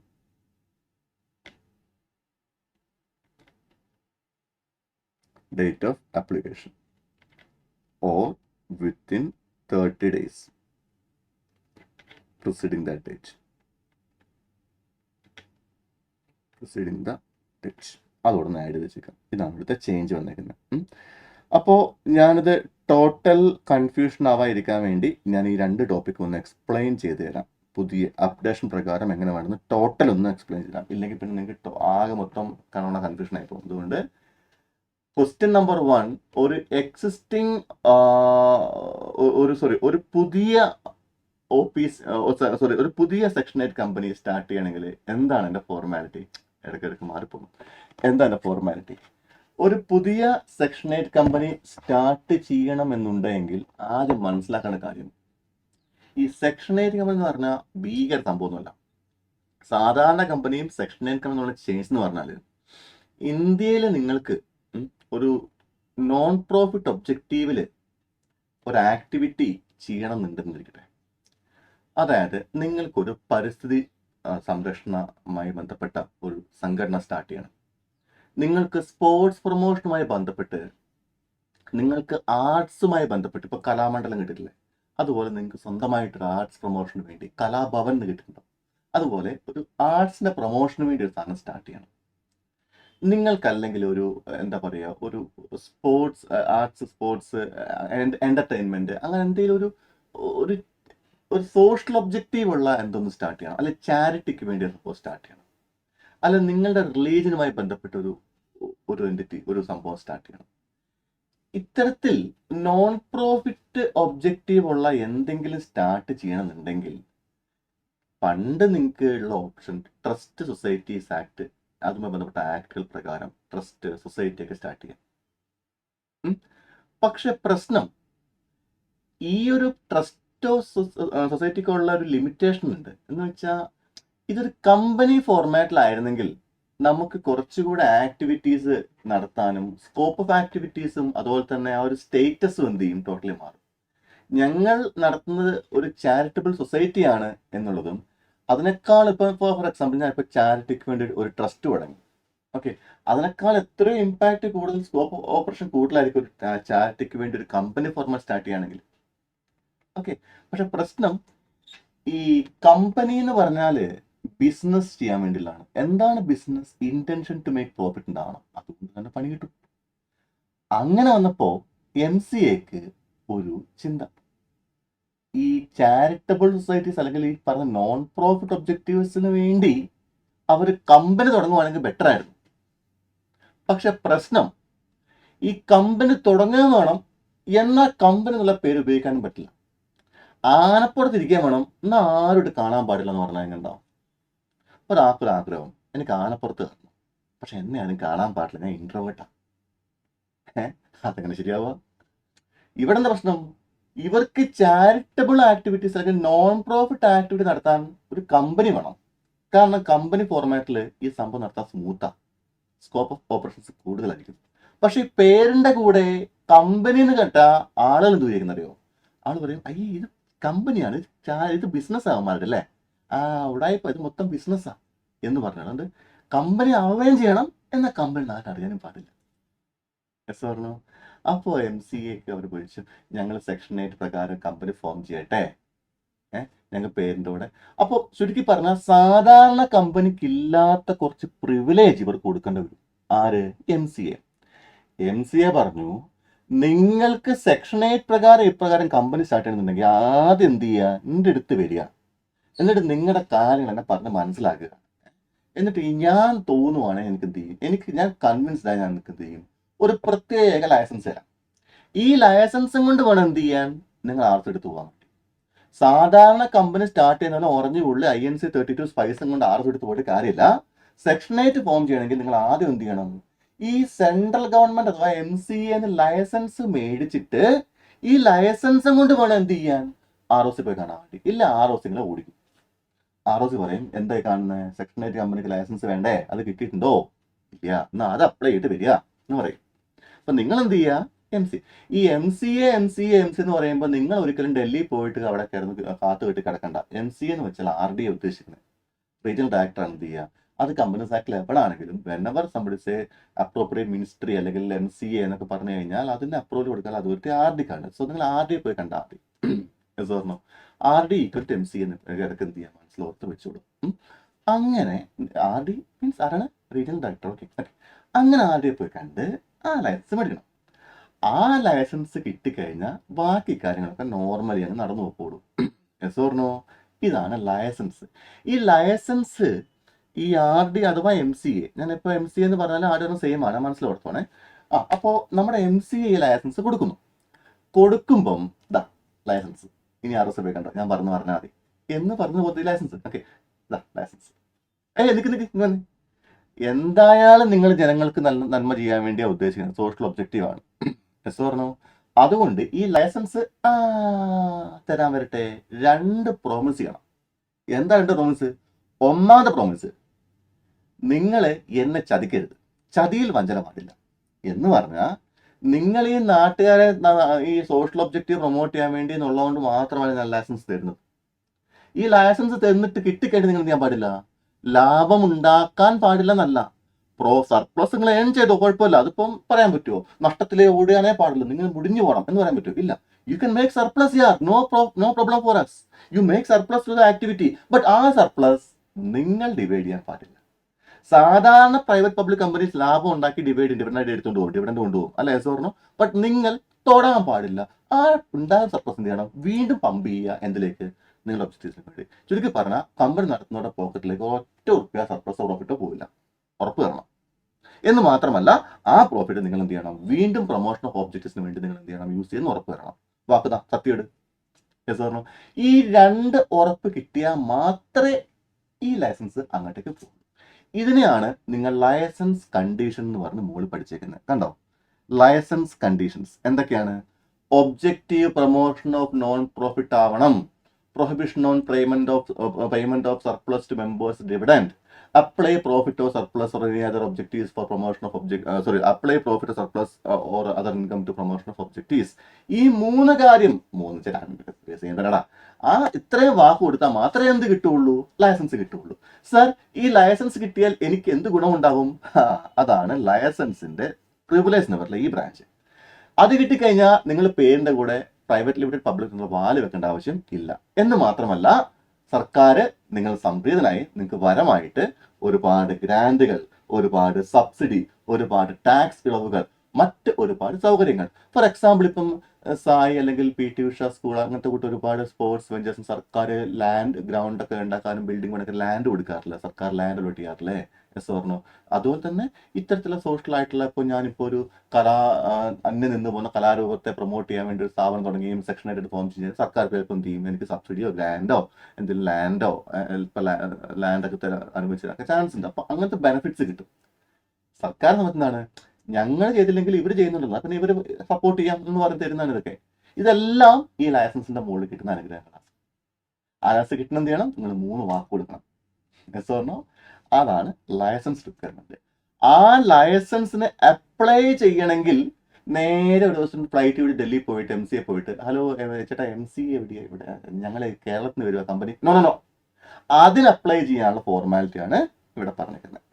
പറഞ്ഞോ 32 സ്പൈസ്, മെമ്മോറൻഡം ആർട്ടിക്കിൾസ്, കംപ്ലയൻസ് വേണം, എസ്റ്റിമേഷൻ വേണം എന്ന് പറഞ്ഞിരിക്കുന്നത്.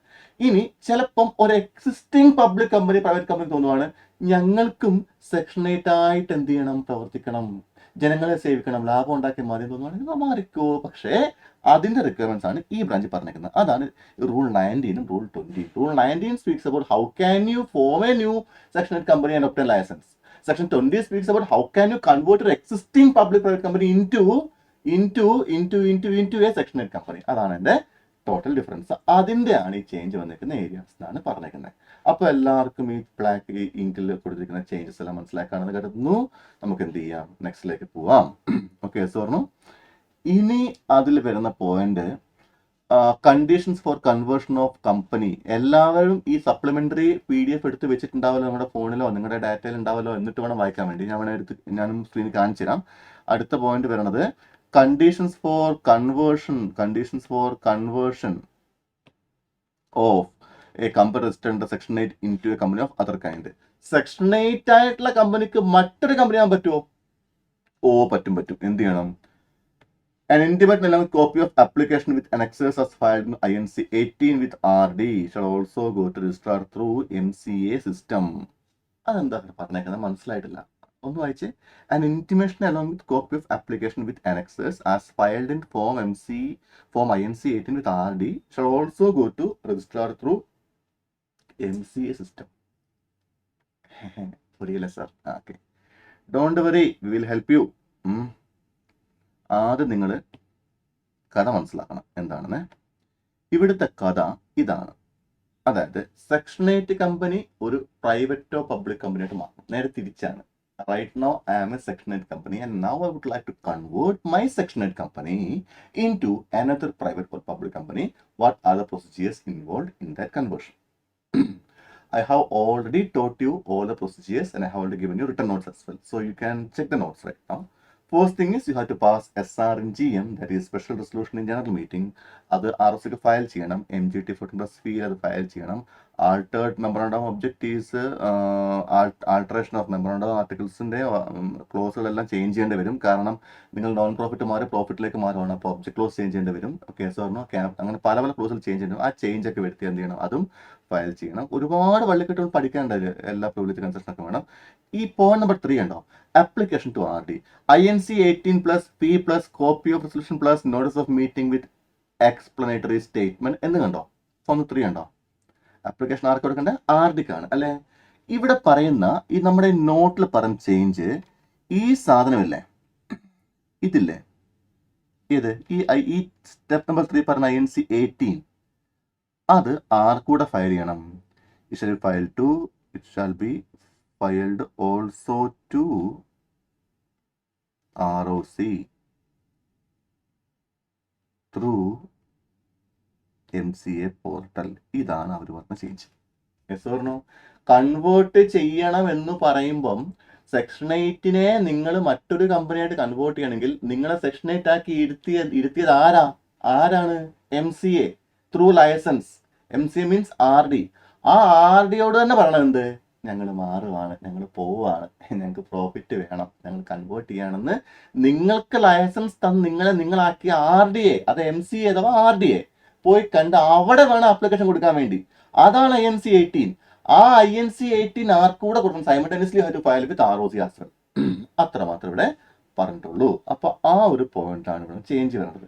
INC 18 ഇപ്പോൾ എന്തോടെ ചെയ്യണം? ഇപ്പോൾ നിങ്ങൾ MCA പോർട്ടൽ വഴി ROC കൂടെ എന്ത് ചെയ്യണം? നിങ്ങൾ അതിനെ ഫയൽ ചെയ്യണം എന്നാണ് പറഞ്ഞു പോലെ. Intimation with copy of application. Intimation yes or no? എന്തൊക്കെ ഫയൽ ചെയ്യേണ്ടത്? ഇന്റിമേഷൻ പ്ലസ് INC 18 ROC കൂടെ നിങ്ങൾ ഫയൽ ചെയ്യണം എന്നാണ് പറഞ്ഞേക്കുന്ന point. Yes or no? Yes or no? Yes. അതുപോലെ തന്നെ കമ്പനി തീർച്ചയായും സർട്ടിഫിക്കറ്റ് ഓഫ് കംപ്ലയൻസ് ഫയൽ ചെയ്യണം. പോയിന്റ് നമ്പർ 6 പറഞ്ഞിട്ടുണ്ട് അല്ലെ? കമ്പനി ഷാൽ, നിങ്ങൾ തൊട്ട് കണ്ടോ റൂൾ 22 കണ്ടോ? കമ്പനി ഷാൽ ഫയൽ ആപ്ലിക്കേഷൻ വിത്ത് ആ സെയിം തന്നെയാണ്, അതെല്ലാം സെയിം തന്നെയാണ്. Approve with RD, confirmation with ROC, certified copy of approval കിട്ടും. INC 20 എല്ലാം സെയിം തന്നെയാണ്, മാറ്റമൊന്നുമില്ല. അലോങ് വിത്ത് ഫീസ് മാറ്റമൊന്നുമില്ല, ബാക്കിയെല്ലാം സെയിം തന്നെയാണ്. പിന്നെ അമെൻഡഡ് ആർട്ടിക്കിൾ മെമ്മോറാണ്ടം എന്നുള്ള ഈ ഏരിയയിൽ എപ്പോഴും എന്ത് ചെയ്യുക, ഇനി തൊട്ട് നിങ്ങൾ എപ്പോഴും ഈ ആഡ് ചെയ്യണേ. എല്ലാ ഇൻകോർപ്പറേഷൻ്റെ എല്ലാ പ്രൊവിഷൻസിലും മെമ്മോറാണ്ടം ആർട്ടിക്കിൾസ് എപ്പോഴും ഈ ഫോർമാറ്റ്, കാരണം സ്പൈസ് പ്ലസ് പോകുമ്പോൾ എപ്പോഴും അത് ഈ ഫോർമാറ്റിലേ പോവുള്ളൂ. ഓക്കെ, അതുകൊണ്ടാണ് അങ്ങനെ പറയാൻ കാരണം. അപ്പം അത് എപ്പോഴും മാർക്ക് ചെയ്യാം. അതോടുകൂടെ ഇൻകോർപ്പറേഷൻ കഴിഞ്ഞു. പിന്നെ ഒരു നെക്സ്റ്റ് ടോപ്പിക് വരണത് ഇതാണ്. ഏതാണ്? My God, dangerous. പിന്നെ വരുന്ന area shifting of registered office from one state to another state union territory ആണ്. അപ്പോൾ എല്ലാവരും എന്ത് ചെയ്യുക, റെസിഡന്റ് ഓഫീസ് ഷിഫ്റ്റ് ചെയ്യുന്ന കേസിലേക്ക് വരണം എന്നുണ്ടെങ്കിൽ നിങ്ങൾ എന്ത് ചെയ്യണം, ഇവിടത്തേക്ക് വരണം. ഇത് കണ്ടോ നിങ്ങൾ, ചേഞ്ച് ഓഫ് രജിസ്റ്റേർഡ് ഓഫീസ്. നിങ്ങൾക്ക് നോട്ട് എഴുതുന്ന ഓർമ്മയുണ്ടോ? ആ നോട്ട് പഠിപ്പിച്ച ഓർമ്മയുണ്ടോ? 3 തരം ഷിഫ്റ്റിംഗ് ഉണ്ട്. ഒന്നെങ്കിൽ സെയിം സ്റ്റേറ്റിൽ സെയിം ആർ കീഴിൽ തന്നെ, ഫോർ എക്സാമ്പിൾ കേരളത്തിൽ ഒറ്റ ROC ഉള്ളൂ, അവർ ഇവിടെ എറണാകുളത്താണ്, കാക്കനാടാണ്. അപ്പം കേരളത്തിൽ ഒരു ROCയുടെ കീഴിൽ തന്നെ ഒരു ROC കൊടുക്കുന്നു. For example somebody changing office within the jurisdiction of 1 ROC. അപ്പോൾ ഫോർ എക്സാമ്പിൾ കൊച്ചിയിൽ ഓഫീസ് വയനാട്ടിലേക്ക് മാറ്റുന്നു, തൃശ്ശൂരിലേക്ക് മാറ്റുന്നു, സെയിം ROC തന്നെ. രണ്ടെന്താണ്, ചില സ്റ്റേറ്റിന് മൾട്ടിപ്പിൾ ROC ഉണ്ടാവും. അപ്പം ഒരേ സ്റ്റേറ്റിൽ തന്നെ ROC 1ന്റെ ഏരിയക്കകത്ത് നിന്ന് ഓഫീസുകൾ എങ്ങോട്ട് മാറുന്നു, ROC 2ലേക്ക് മാറ്റുന്നു. തേർഡ് കേസ് എന്താണ്, സ്റ്റേറ്റേ മാറുന്നു, from Kerala to Telangana, Kerala to Chennai, Tamil Nadu, whatever it is, from one state to another. അതിൽ നമുക്ക് ചേഞ്ച് വരുന്നത് റൂൾ 30 ആണ്. Rule 30 means shifting of residence from one state to another state, അല്ലെങ്കിൽ one state to another UT, whatever it is. പറഞ്ഞു no, അവിടെ വലിയ ഭീകര change ഒന്നും ഇല്ല കേട്ടോ. അതിൽ ചെറിയ ടെക്നിക്കാലിറ്റിയാണ്, അതൊന്നും പ്രത്യേകിച്ച് പറയേണ്ട ആവശ്യമില്ല. The order pass by central government confirming the alteration may be on such terms and conditions if any as it thinks fit and may include such orders as to cost as think proper എന്നാണ് പറഞ്ഞേക്കുന്നത്. ഈ 9th point explain ചെയ്യാൻ വേണ്ടി ഞാൻ നിങ്ങൾ ആദ്യം എന്താണ് കഥ എന്ന് പറയാം. ഒരു സ്റ്റേറ്റിൽ നിന്നും മറ്റൊരു സ്റ്റേറ്റിലോട്ട് നിങ്ങൾ നിങ്ങളുടെ കമ്പനിയുടെ രജിസ്റ്റർ ഓഫീസ് മാറ്റുകയാണെന്ന് ഇരിക്കട്ടെ. അങ്ങനെയാണെങ്കിൽ നിങ്ങൾ ആദ്യം ചെയ്യേണ്ട കാര്യം ബോർഡ് റെസൊല്യൂഷൻ പാസ്സാക്കണം. അതുപോലെ ആ ബോർഡ് പാസ്സായി കഴിഞ്ഞാൽ നിങ്ങൾ ജനറൽ മീറ്റിംഗ് വിളിച്ച് SRും പാസ് ചെയ്യണം.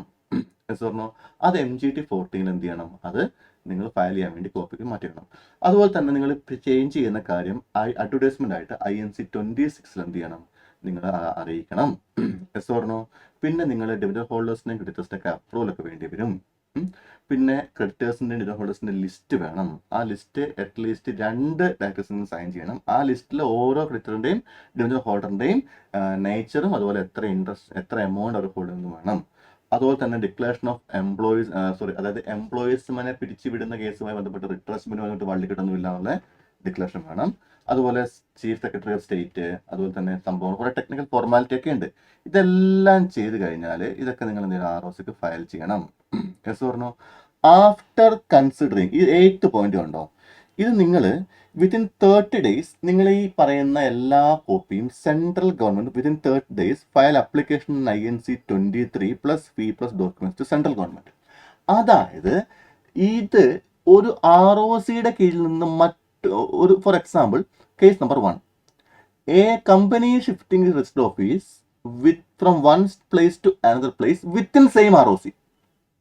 U don't need the consent of central government, MCA.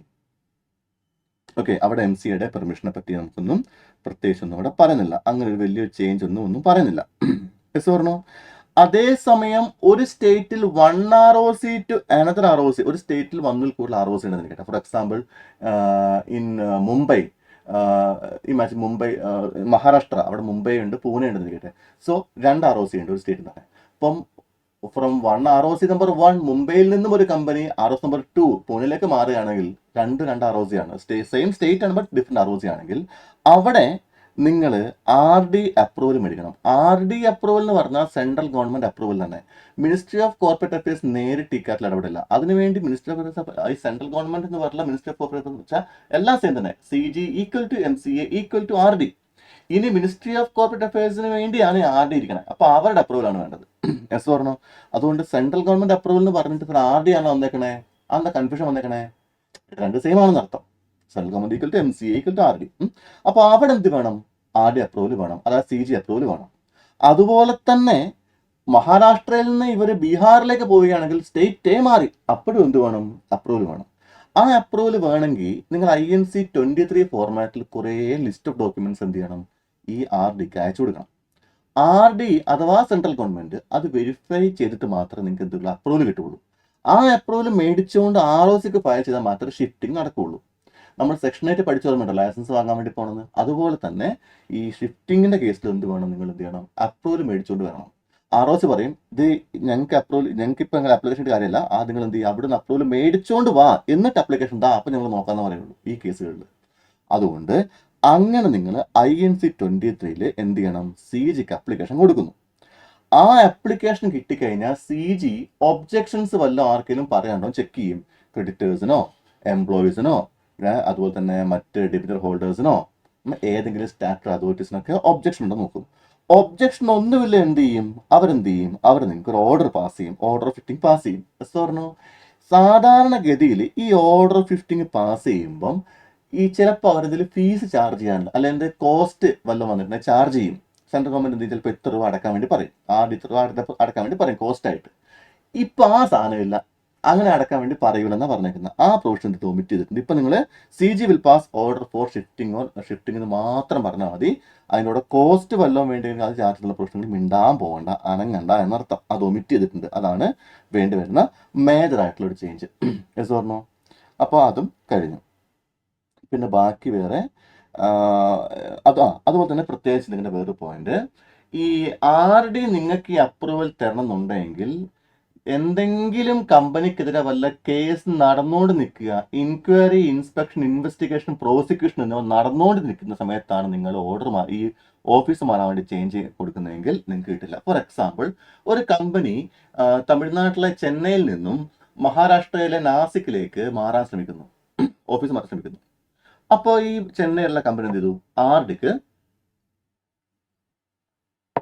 INC application അയച്ചു.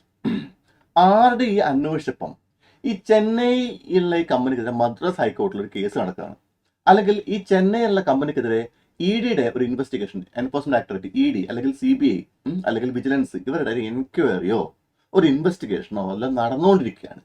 അപ്പൊ ആ സമയത്താണ് ഇവരെന്ത് ഓഫീസ് മാറാൻ വേണ്ടി ശ്രമിക്കണേ. അങ്ങനെ ഇപ്പൊ നീ മാറണ്ട, ഇത് കഴിഞ്ഞിട്ട് മാറിയാൽ മതി എന്നർത്ഥം. അപ്പൊ എന്ത് ചെയ്യില്ല, നിങ്ങൾക്ക് അപ്രൂവല് RD അപ്രൂവൽ കിട്ടില്ല, അതുകൊണ്ട് തന്നെ ROs എടുത്തുകൊണ്ട് കാര്യം ഉണ്ടാവില്ല. യെസ് പറഞ്ഞോ. അതുപോലെ തന്നെ വേറൊന്നാണ്, ഈ ഇൻസോൾവൻസി ബാങ്ക്രപ്സി കോഡ് പ്രകാരം എന്തെങ്കിലും നടപടി റെസൊല്യൂഷൻ പ്ലാൻ അപ്രൂവൽ ആയിരിക്കുന്ന സമയത്ത് അല്ലെങ്കിൽ അതിനെതിരെ അപ്പീൽ കൊടുത്തിട്ടില്ല, അപ്പോൾ അതായത് ഇൻസോൾവൻസി ബാങ്ക്രപ്സി കോഡ് പ്രകാരം എന്തെങ്കിലും പ്രൊസീജിയേഴ്സ് നടന്നുകൊണ്ടിരിക്കുന്ന റെസൊല്യൂഷൻ പാസ്സായ സമയത്ത് എന്ത് ചെയ്യാൻ പാടില്ല, ഈ കൺവേർഷനോട് നിങ്ങൾ അപ്ലൈ ചെയ്യാൻ പാടില്ല. ഇത് നിങ്ങൾ പ്രത്യേകിച്ച് ഓർത്ത് വെക്കുക. അതാണ് റൂൾ 30 പറഞ്ഞ പോയിന്റ്. റൂൾ 30 പറഞ്ഞ point, shifting of rest office shall be allowed if inquiry inspection investigation is on going. അതുപോലെ തന്നെ section 31 of insolvency bankruptcy code പ്രകാരം റെസൊല്യൂഷൻ പ്ലാൻ അപ്രൂവൽ ആയിട്ടുണ്ടെങ്കിലും എന്ത് ചെയ്യില്ല, ഈ ചേഞ്ച് മാറ്റാൻ സമ്മതിക്കില്ല എന്നുള്ള പോയിന്റാണ് പറഞ്ഞേക്കുന്നത്. യെസ് പറഞ്ഞു. ആൾട്ടറേഷൻ ഓഫ് ആർട്ടിക്കിൾസ് എന്ന റൂൾ 33 കുറെ സംഭവങ്ങൾ പറഞ്ഞിട്ടുണ്ട്. അതായത് ഒരു പ്രൈവറ്റ് കമ്പനി പബ്ലിക് കമ്പനി ആക്കണമെങ്കിൽ എന്ത് ചെയ്യണം, അല്ലെങ്കിൽ പബ്ലിക് കമ്പനി പ്രൈവറ്റ് കമ്പനി ആക്കണം എന്ത് ചെയ്യണം, തീർച്ചയായും എന്ത് ചെയ്യണം, നമ്മുടെ ആർട്ടിക്കിൾസ് ചേഞ്ച് ചെയ്യേണ്ടി വരും. യെസ് പറഞ്ഞോ. അപ്ലിക്കേഷൻ INC 27+ ഫീസ് ഫയൽ ചെയ്യണം എന്നാണ് പറഞ്ഞേക്കുന്നത്. അതുപോലെ തന്നെ for effecting conversion of public company in private company ആണെങ്കിൽ service request number of form RD1 regarding order of RD approving alteration shall be mentioned in form I-27 to be filed with ROC along with fees. എന്ന് വെച്ചാൽ ചുരുക്കി പറഞ്ഞാൽ എന്താണ് സംഭവം sir, ഒന്നും മനസ്സിലായിട്ടില്ലല്ലോ. ഒന്നും മനസ്സിലായിട്ടില്ലാത്തവർക്ക് ഞാൻ ഹെൽപ്പ് ചെയ്യാം. നേരെ ഞാൻ നോട്ട് എഴുതി കാണിച്ചു തരാം. ഇപ്പം എന്താണ് സംഭവം എന്ന് ഞാൻ കാണിച്ചു തരാം. നമ്മൾ പഠിച്ച കാര്യം ആദ്യം പറയാം, എന്നിട്ട് അമെൻമെന്റിലേക്ക് പോവാം. പഠിച്ച കാര്യം സംഭവം സിമ്പിളാണ്. ആൾട്ടറേഷൻ ഓഫ് ആർട്ടിക്കിൾസ് എന്ന് പറഞ്ഞാൽ എന്താണ്? അതാ, ഈ ആൾട്ടറേഷൻ ഓഫ് ആർട്ടിക്കിൾസ് പല സമയത്ത് നമ്മൾ ചെയ്യാറുണ്ട്. പക്ഷെ പ്രശ്നം, നിങ്ങളുടെ പബ്ലിക് കമ്പനി പ്രൈവറ്റ് കമ്പനി ആക്കണം. തൽക്കാലത്ത് കയറുന്നുണ്ടോ പബ്ലിക് കമ്പനി, മെല്ലാലിച്ച് പബ്ലിക് കമ്പനി എന്താക്കണം, ഈ ഒരു കൺവേർട്ട് പ്രൈവറ്റ് കമ്പനി. നേരെ തിരിച്ചു ആലോചിച്ച് പ്രൈവറ്റ് കമ്പനി എന്താക്കണം, പബ്ലിക് കമ്പനി ആക്കണം. പ്രൈവറ്റ് പബ്ലിക് ആക്കണമെങ്കിലും പബ്ലിക് പ്രൈവറ്റ് ആക്കണമെങ്കിലും നിങ്ങൾ മേജർ ചേഞ്ച് വരുത്തേണ്ടി വരുന്ന അറിയോ, ആർട്ടിക്കിൾസിലാണ്. അതെന്താ സാർ ആർട്ടിക്കിൾസ്, ആർട്ടിക്കിൾസ് ചേഞ്ച് വരുന്നത്? അതിൻ്റെ ലോജിക്ക് മനസ്സിലായിട്ടില്ല സാർ, എന്താ ഉദ്ദേശിച്ചത്? എടാ, അതിൻ്റെ കാര്യം എന്ന് പറഞ്ഞാൽ ഒരു പ്രൈവറ്റ് കമ്പനിക്ക് ഇന്റേണൽ റൂൾസിൽ 2 മെയിൻ വള്ളിക്കെട്ടുണ്ട്. ഒരു പ്രൊഹിബിഷനും ഉണ്ട്, ഒരു റെസ്ട്രിക്ഷനും ഉണ്ട്. പഠിച്ച ഓർമ്മയുണ്ടാവല്ലോ. പ്രൊഹിബിഷൻ എന്താണ്, പബ്ലിക്കിന് അടുത്തുനിന്ന് എന്ത് ചെയ്യാൻ പാടില്ല, പബ്ലിക്കിന് നമ്മുടെ ഷെയർസ് ഓഫർ ചെയ്യാൻ പാടില്ല, പ്രൊഹിബിഷനാണ്. റെസ്ട്രിക്ഷൻ എന്താണ്, മെമ്പേഴ്സിന് അങ്ങോട്ടും ഇങ്ങോട്ടും ഷെയർ ട്രാൻസ്ഫർ ചെയ്യാനും റെസ്ട്രിക്ഷൻസ് ഉണ്ട് അല്ലേ. ഇത് 2 ആർട്ടിക്കിൾസിലാണ് പറഞ്ഞിട്ടുണ്ടാവും. അപ്പോൾ പ്രൈവറ്റ് കമ്പനി പബ്ലിക് ആക്കണമെങ്കിൽ ആർട്ടിക്കിൾസിലെ ഈ പ്രൊഹിബിഷൻ ക്ലോസും ഈ റെസ്ട്രിക്ഷൻ ക്ലോസും എന്ത് ചെയ്യണം, എഡിറ്റ് ചെയ്യണം, എന്നിട്ട് എടുത്ത് കളയണം. യെസ് പറഞ്ഞു. ഇനി നേരെ തിരിച്ച് പബ്ലിക് പ്രൈവറ്റ് ആക്കണം എന്ത് ചെയ്യണം, പബ്ലിക് കമ്പനിക്ക് എന്തില്ല, ഒരു റെസ്ട്രിക്ഷനും ഒരു പ്രൊഹിബിഷനും ഇല്ല. എന്ത്, പബ്ലിക്കിന് എടുത്ത് ഫണ്ട് പിടിക്കണമെങ്കിൽ അതിന് പറ്റില്ല. നിങ്ങൾ എന്ത് ചെയ്യണം, ആർട്ടിക്കിൾസിൽ ആ പ്രൊഹിബിഷൻ ക്ലോസ് ആഡ് ചെയ്യണം. എന്ത് ഇനി തൊട്ട് നിങ്ങൾ കൺവേർട്ട് ആയി കഴിഞ്ഞാൽ പിന്നെ പറ്റില്ല, പബ്ലിക്കിന് ഫണ്ട് പിടിക്കാൻ പറ്റില്ല, ഓഫർ ചെയ്യാൻ പറ്റില്ല, ഷെയർ ഓഫർ ചെയ്യാൻ പറ്റില്ല അല്ലേ. അതുപോലെ മെമ്പേഴ്സിന് ഫ്രീലി ഷെയർ ട്രാൻസ്ഫറബിൾ ആണ് പബ്ലിക് കമ്പനിയിൽ. പ്രൈവറ്റിലേക്ക് ആയി കഴിയുമ്പോൾ അത് റെസ്ട്രിക്ഷൻസ് വരും. അപ്പോൾ ചുരുക്കി പറഞ്ഞാൽ പബ്ലിക് പ്രൈവറ്റ് ആക്കണമെങ്കിൽ പ്രൊഹിബിഷൻ ക്ലോസും റെസ്ട്രിക്ഷനും ആൾട്രേഷനിൽ ആഡ് ചെയ്യണം. പ്രൈവറ്റ് പബ്ലിക് ആകുമ്പം നിലവിൽ ആർട്ടിക്കിൾസ് കിടക്കുന്ന ഈ 2 ക്ലോസും എടുത്തു കളയണം. ഇത് രണ്ടും എന്ത് പറയും, ആൾട്രേഷൻ പറയാം. Yes or no? അതുകൊണ്ട് if at all you want to convert your private company into public company or vice versa, you have to deal with alteration of articles. അതാണ് ഞാൻ പഠിപ്പിക്കാൻ വേണ്ടി പോകണം. Yes or no? നിങ്ങൾ ആ alteration നടത്തണമെങ്കിൽ മെമ്പേഴ്സിന്റെ മീറ്റിംഗ് വിളിച്ചെടുത്ത് റെസൊല്യൂഷൻ പാസ് ചെയ്യണം. എന്ത് പാസ് ചെയ്യണം? SR പാസ് ചെയ്യണം. ആ MGT40 കോപ്പി ഓഫ് റെസൊല്യൂഷൻ എടുത്ത് വെക്കണം.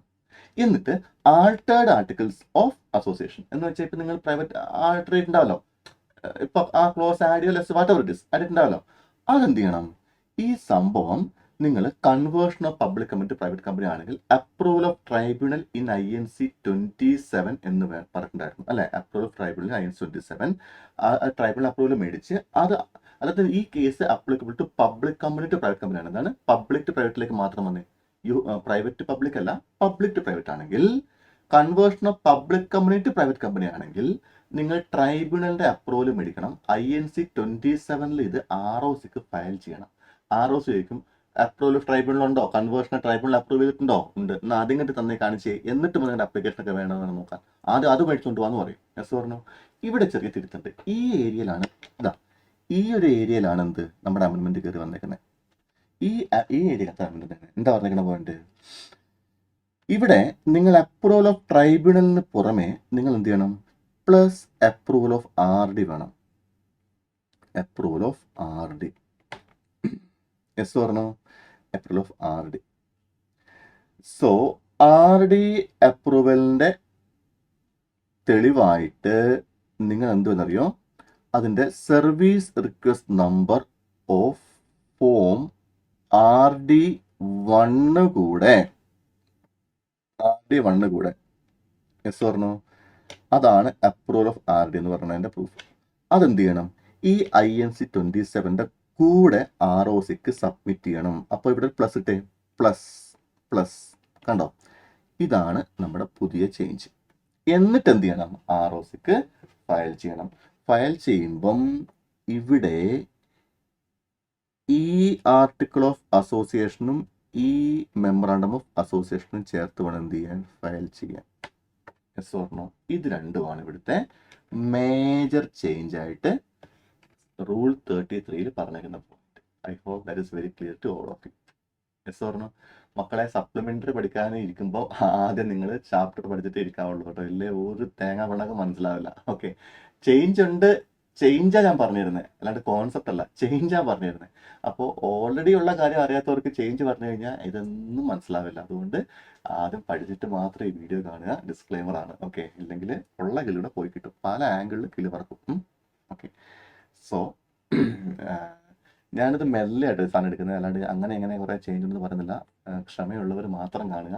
ഓക്കെ, കാരണം ഇത് പല കുട്ടികൾ കാണുന്നുണ്ടാവും. ചില ആൾക്കാർക്ക് മെല്ലെ പറയൽ മനസ്സിലാവും, ചില ആൾക്കാർക്ക് സാറേ കഥയൊന്നും പറയാം, സാറേ വേഗം കാര്യം പറയാം, ആ മൂഡിൽ കാണുന്ന ആൾക്കാരുണ്ടാവും. അതുകൊണ്ട് ഞാൻ മെല്ലെ ഉള്ളവർക്കാണ് പറയുന്നത്.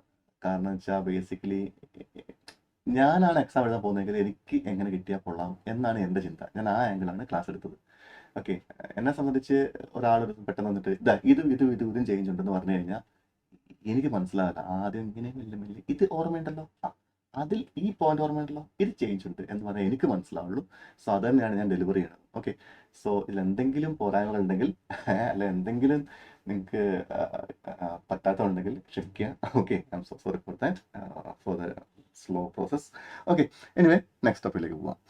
അപ്പോൾ അത് കഴിഞ്ഞു. ഇനി റൂൾ 37. ഈ 37ഉം 39ഉം അതാ ഞാൻ കാണിച്ചു തരാം. മക്കളെ, ഇതൊന്നും വലിയ കാര്യമായിട്ട് നിങ്ങൾ എടുക്കേണ്ട ആവശ്യമില്ല.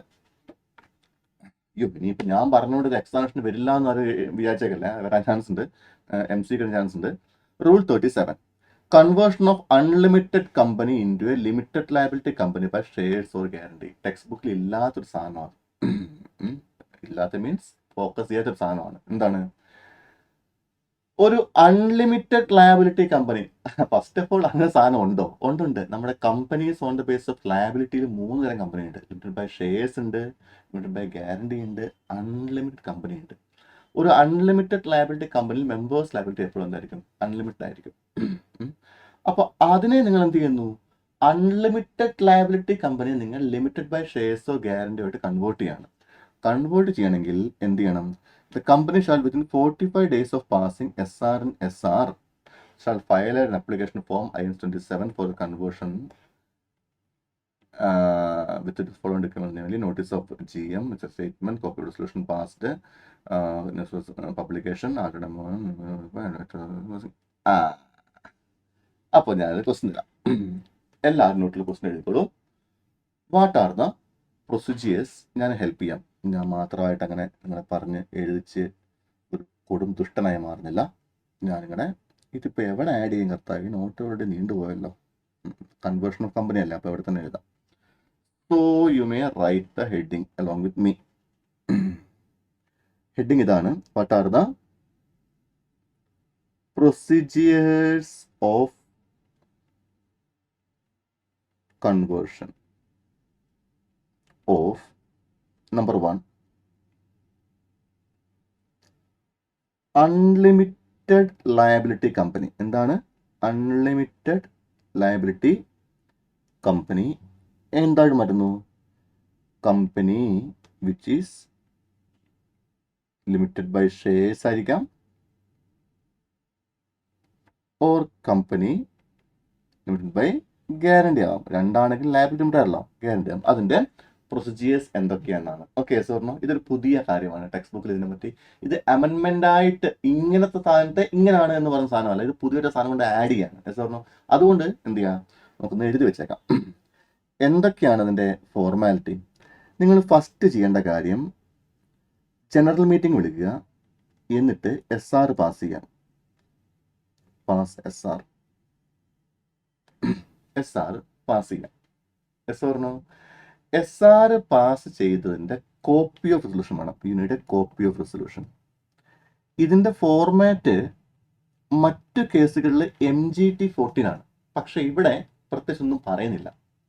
അതുകൊണ്ട് ഞാനായിട്ട് MGT14 ഞാൻ എക്സ്പ്രസ് ആയിട്ട് പറയുന്നില്ല, മിണ്ടുന്നില്ല, ഇങ്ങനെ തന്നെ എഴുതിയാൽ മതി. രണ്ടാം പോയിന്റ്, നിങ്ങൾ ആ ഒരു പെർട്ടിക്കുലർ GM വിളിക്കുമ്പം മെമ്പേഴ്സിന് അറിയാലോ ഇത് AGMോ EGM, ഇത് നമുക്ക് പ്രസ്യൂം EGM ആണ്. EGM ആണെങ്കിൽ EGM വിളിക്കണമെങ്കിൽ നോട്ടീസ് വേണ്ടേ? യെസ്, ആ നോട്ടീസിൻ്റെ ഒരു കോപ്പി വേണം. കോപ്പി ഓഫ് നോട്ടീസ് വേണം. പിന്നെ കൺവേർട്ട് ചെയ്യാൻ വേണ്ടി, അതായത് അൺലിമിറ്റഡ് കമ്പനിയെ ലിമിറ്റഡ് കമ്പനിയായിട്ട് മാറ്റാൻ വേണ്ടിയാണ് EGM വെക്കുന്നത്. അപ്പം ബിസിനസ് ടു ബി ട്രാൻസ്ഫർഡ് എന്താണ്? കൺവേർഷൻ ആണ്. ഇത് ഓർഡിനറി ബിസിനസ് ആണോ അതോ സ്പെഷ്യൽ ബിസിനസ് ആണോ? Yes or no? ഇത് സ്പെഷ്യൽ ബിസിനസ് ആണെങ്കിൽ, തീർച്ചയായും അതിൻ്റെ കൂടെ എന്ത് വെക്കണമെന്നുണ്ട്? ഇതൊക്കെ മക്കളെ ഞാൻ പഠിപ്പിച്ച കാര്യമാണ്, അതുകൊണ്ട് ഞാൻ വീണ്ടും വീണ്ടും പറഞ്ഞില്ല. എന്ത് വെക്കണം? അതിൻ്റെ കൂടെ എക്സ്പ്ലനേറ്ററി സ്റ്റേറ്റ്മെന്റ് വെക്കണ്ടേ നോട്ടീസിന്റെ കൂടെ? അതും എന്ത് ചെയ്യണം? എടുത്തു വെച്ചേക്കണം, നമുക്ക് ആവശ്യം വരും, ഫയൽ ചെയ്യാൻ വേണ്ടി ആവശ്യം വരും. Yes or no? +3, നിങ്ങളിത് അഡ്വർടൈസ്മെന്റ് ഇൻ ന്യൂസ് പേപ്പർ കൊടുക്കണം. അതിൻ്റെ ഒരു കോപ്പി കൂടെ എന്ത് ചെയ്യണം? എടുത്തു വെക്കണം. Yes or no? +4, ഈ കൺവേർട്ട് ചെയ്യുമ്പോൾ നിങ്ങൾ സ്വാഭാവികമായിട്ടും ആൾട്രേഷൻ നടത്തേണ്ടി വരും. എന്തൊക്കെയാണ്? ആർട്ടിക്കിളും മെമ്മറാണ്ടവും. അത് നിങ്ങൾ ആ GMB വെച്ച് നടത്തിക്കോളും. നേരത്തെ മോളിൽ വിളിച്ച മീറ്റിംഗ് അല്ലേ, മീറ്റിംഗ് നടത്താം നിങ്ങൾക്ക്. Yes or no? നടത്താം. ആ ആൾട്ടർ ചെയ്തതിൻ്റെ ഒരു കോപ്പി എന്ത് ചെയ്യണം? ഈ സംഭവം വേണം. ആൻഡ് ഇത് ആൾട്ടർ ചെയ്തത് it must be certified by director or CS of the company. ഇത്രയും സാധനം നിങ്ങൾ എന്ത് ചെയ്യണം? You have to file. Yes or no? ആർക്ക് ഫയൽ ചെയ്യണം? all these things you have to file with INC27 എന്ന ആപ്ലിക്കേഷൻ ഫോമിൻ്റെ കൂടെ പ്ലസ് ആ ഡോക്യുമെന്റ്സ്, മോളിൽ പറഞ്ഞ ഡോക്യുമെന്റ്സ് നിങ്ങൾ ഫയൽ ചെയ്യണം. Yes or no? ഫയൽ ചെയ്യണം ടു ROC. ഇതാണ് അതിൻ്റെ കൺവേർഷൻ പ്രൊസീജിയേഴ്സ് എന്ന് പറഞ്ഞാൽ ചിലപ്പോൾ ഒരു 4 മാർക്കിന് ചോദിക്കാൻ ചാൻസ് ഉണ്ട് എന്ന് തോന്നുന്നു. cannot say. But INC 27 application form MCQ ചോദിക്കാനും ചാൻസ് ഉണ്ട്. അതൊന്ന് പ്രത്യേകം ഓർത്ത് വെച്ചാൽ നിങ്ങൾക്ക് കൊള്ളാം. ഇതാണ് അതിൻ്റെ ടോട്ടൽ ആയിട്ടുള്ള കഥകൾ. Yes or no? Yes or no? Yes. ഇനി അടുത്ത ചേഞ്ച് നമ്പർ 2 ആണ്. റൂൾ സോറി ഇതിൻ്റെ റൂൾ ഞാൻ പറഞ്ഞിട്ടില്ലല്ലോ. The rule regarding this conversion is known as rule 37. Rule 37 പ്രകാരമാണ് ഈ ചേഞ്ച്. ഈ രണ്ടാമത്തെ ചേഞ്ച് ഞാൻ നിങ്ങൾക്ക് വരച്ച് കാണിച്ചു തരാം. സെക്കൻഡ് ചേഞ്ച് എന്ന് പറഞ്ഞാൽ here you are going to convert a company limited by guarantee ആണ്. കമ്പനി ലിമിറ്റഡ് ബൈ ഗ്യാരണ്ടി ആണ്. ഗ്യാരണ്ടി കമ്പനി എന്താണെന്ന് എല്ലാവർക്കും അറിയാമെന്ന് കരുതുന്നു. അതുകൊണ്ട് ഞാൻ ഡീറ്റെയിൽഡ് ആയിട്ട് അതെന്താണെന്ന് പറയേണ്ട ആവശ്യമുണ്ടോ? ഓക്കെ, ചെറുതായിട്ട് പറയാം. ഗ്യാരണ്ടി കമ്പനി 2 തരത്തിലുണ്ട്. ഒന്ന് purely running on guarantee, 2 guarantee plus share capital. അതായത് ചില കമ്പനീസിന് ഷെയർ ക്യാപിറ്റൽ ഉണ്ട്, ഗ്യാരണ്ടി ഉണ്ട്. ചില കമ്പനി ഗ്യാരണ്ടി മാത്രമേ ഉണ്ടാവുള്ളൂ. ഈ ഗ്യാരണ്ടി മാത്രമുള്ള കമ്പനി നിങ്ങൾക്ക് മനസ്സിലായിട്ടുണ്ടോ സത്യത്തിൽ എന്താണെന്ന്? ഈ ഒരു കമ്പനി നമ്മൾ തുടങ്ങുമ്പോൾ നമുക്ക് എപ്പോഴും ക്യാപിറ്റൽ വേണം. എന്തിനാണ് ക്യാപിറ്റൽ? ക്യാപിറ്റൽ മീൻസ് പൈസ, ഇനീഷ്യൽ ഫണ്ടിങ് വേണം. സാറിനോ ഈ ഫണ്ടിങ് നമുക്ക് എന്ത് പർപ്പസ് നമുക്കറിയാലോ. നമുക്ക് എന്തെല്ലാം ആസറ്റ് അക്വയർ ചെയ്യാണ്ട്, എന്തെല്ലാം വർക്കിംഗ് ക്യാപിറ്റൽ റിക്വയർമെന്റ്സ് ഇനീഷ്യലി കുറച്ച് മീറ്റ് ചെയ്യാനുണ്ട് അല്ലേ സാറിനോ? നമുക്ക് എന്തൊക്കെ ക്യാപിറ്റൽ അസറ്റ്സ് അല്ലെ, എന്തൊക്കെ ഡീൽ ചെയ്യാനുണ്ട്. അപ്പോൾ ചുരുക്കി പറഞ്ഞാൽ പൈസ വേണം കമ്പനി സ്റ്റാർട്ട് ചെയ്യണമെങ്കിൽ. വാട്ട് ഇഫ് നിങ്ങളുടെ കയ്യിൽ നിന്ന് പൈസ ഇറക്കണ്ട, നിങ്ങൾക്ക് അല്ലാണ്ട് നിങ്ങൾ കമ്പനി തുടങ്ങിയാൽ മതി, പൈസ ക്യാപിറ്റലായിട്ട് കൊണ്ടുവരണ്ട. കാരണം നിങ്ങളുടെ റിക്വയർമെന്റ്സ് ഒക്കെ മീറ്റ് ചെയ്യാൻ വേറെ വഴികളുണ്ട്. നിങ്ങളായിട്ട് ക്യാപിറ്റൽ കൊണ്ടുവരണ്ട എന്നാണെങ്കിൽ ക്യാപിറ്റൽ കൊണ്ടുവരണ്ട, ചുമ്മാ സ്റ്റാർട്ട് കമ്പനി. പക്ഷേ ഫസ്റ്റ് ഓഫ് ഓൾ പിന്നെ ഈ പൈസ എവിടെ നിന്ന് വരും? ഇതിന്റെ ഉത്തരമാണ് നിങ്ങൾ മനസ്സിലാക്കുന്നത്. ഗ്യാരണ്ടി കമ്പനിക്ക് ക്യാപിറ്റൽ വേണ്ട എന്ന് പറയുമ്പോൾ നിങ്ങൾ ഇനീഷ്യലി ക്യാപിറ്റൽ കോൺട്രിബ്യൂഷൻ കൊണ്ടുവരേണ്ട ആവശ്യമില്ല. കാരണം എന്തിനാണോ ക്യാപിറ്റൽ കൊണ്ടുവരുന്നത്, ആ പൈസ കൊണ്ടുവരുന്നത് ആ ആവശ്യങ്ങൾക്ക് അല്ലാതെ നടത്തി കിട്ടും. ഉത്തരം പിന്നെ എവിടെ നിന്ന് കിട്ടും? അത് ചിലപ്പോൾ കോൺട്രിബ്യൂഷൻസ് ആയിട്ടായിരിക്കാം, സബ്സ്ക്രിപ്ഷൻ ആയിട്ടായിരിക്കാം. നമ്മൾ സെക്ഷനായിട്ടൊക്കെ പഠിച്ച ഓർമ്മയല്ലേ, സബ്സ്ക്രിപ്ഷൻസ്, കോൺട്രിബ്യൂഷൻസ്, അല്ലെ ഗവൺമെന്റ് സൈഡിൽ നിന്നുള്ള സപ്പോർട്ട്, ഗ്രാൻഡ് ആയിരിക്കാം. ഇങ്ങനെ പല വഴി കൂടെ അല്ലാതെ നിങ്ങളുടെ ആവശ്യം നടന്നാൽ നിങ്ങൾ ക്യാപിറ്റൽ കൊണ്ടുവരണം. പിന്നെ എന്ത് ചെയ്താൽ മതി? നിങ്ങൾ ഈ ഫൗണ്ടിങ് മെമ്പേഴ്സ് എപ്പോഴും അവരുടെ മെമ്മോറാണ്ടത്തിൽ എന്ത് ചെയ്യും? ഒരു ഗ്യാരണ്ടി എമൗണ്ട് പറഞ്ഞു. ഗ്യാരണ്ടി എമൗണ്ട് എന്ന് പറഞ്ഞു കഴിഞ്ഞാൽ എന്നെങ്കിലും ഒരു ദിവസം ഈ കമ്പനി പൂട്ടിപ്പോന്നിരിക്കട്ടെ. ബാക്കോട്ട് മറന്നു വീണിച്ച്. ഓക്കെ, എന്നെങ്കിലും ഒരു ദിവസം ഈ കമ്പനി പൂട്ടിപ്പോവുകയാണെങ്കിൽ, പൂട്ടിപ്പോവാം sir, be a bit more polished, excuse me, എന്നെങ്കിലും ഈ കമ്പനി ലിക്വിഡേഷൻ വൈൻഡപ്പിലേക്ക് പോവുകയാണെങ്കിൽ ആ സമയത്ത് നിങ്ങൾ എന്ത് ചെയ്യുക? ഈ തുടക്കത്തിൽ കമ്പനി ഇൻകോർപ്പറേറ്റ് ചെയ്യുമ്പോൾ നിങ്ങൾ ആ മെമ്പറുടെ അടുത്ത് വാക്ക് പറഞ്ഞ എമൗണ്ട് ആ സമയത്ത് ആവശ്യമുണ്ട് കൊടുത്താൽ മതി. അതും അത്ര മാത്രം കൊടുത്താൽ മതി. ഇപ്പം നിങ്ങൾ തുടങ്ങിയ ഗ്യാരണ്ടി കമ്പനിക്ക് കോടികളുടെ ലയബിലിറ്റി ഉണ്ട്. പക്ഷെ വൈൻഡിങ് സമയത്ത് ഞാൻ അന്ന് ഉറപ്പ് കൊടുത്തത് 1 lakh rupees കോൺട്രിബ്യൂട്ട് ചെയ്യുന്നതായിരുന്നു. 1 lakh rupees കോൺട്രിബ്യൂട്ട് ചെയ്താൽ മതി. നിങ്ങൾ ആ ബാക്കിയുള്ള കോടികളെ പറ്റി ചിന്തിക്കേണ്ട ആവശ്യമില്ല. അങ്ങനെ നോക്കുമ്പോഴും നിങ്ങളുടെ ലയബിലിറ്റി ലിമിറ്റഡ് ആണല്ലോ. കാരണം companies liability may be XYZ ABC whatever, but your liability is limited. Your liability is totally limited. Yes or no? അപ്പോൾ അതുകൊണ്ടാണ് നിങ്ങളെ limited to the amount of guarantee which you had already given in the memorandum. That's why you call it as limited by guarantee. അപ്പോൾ അങ്ങനെ ഒരു guarantee കമ്പനിയെ നിങ്ങൾ എന്ത് ചെയ്യുന്നു?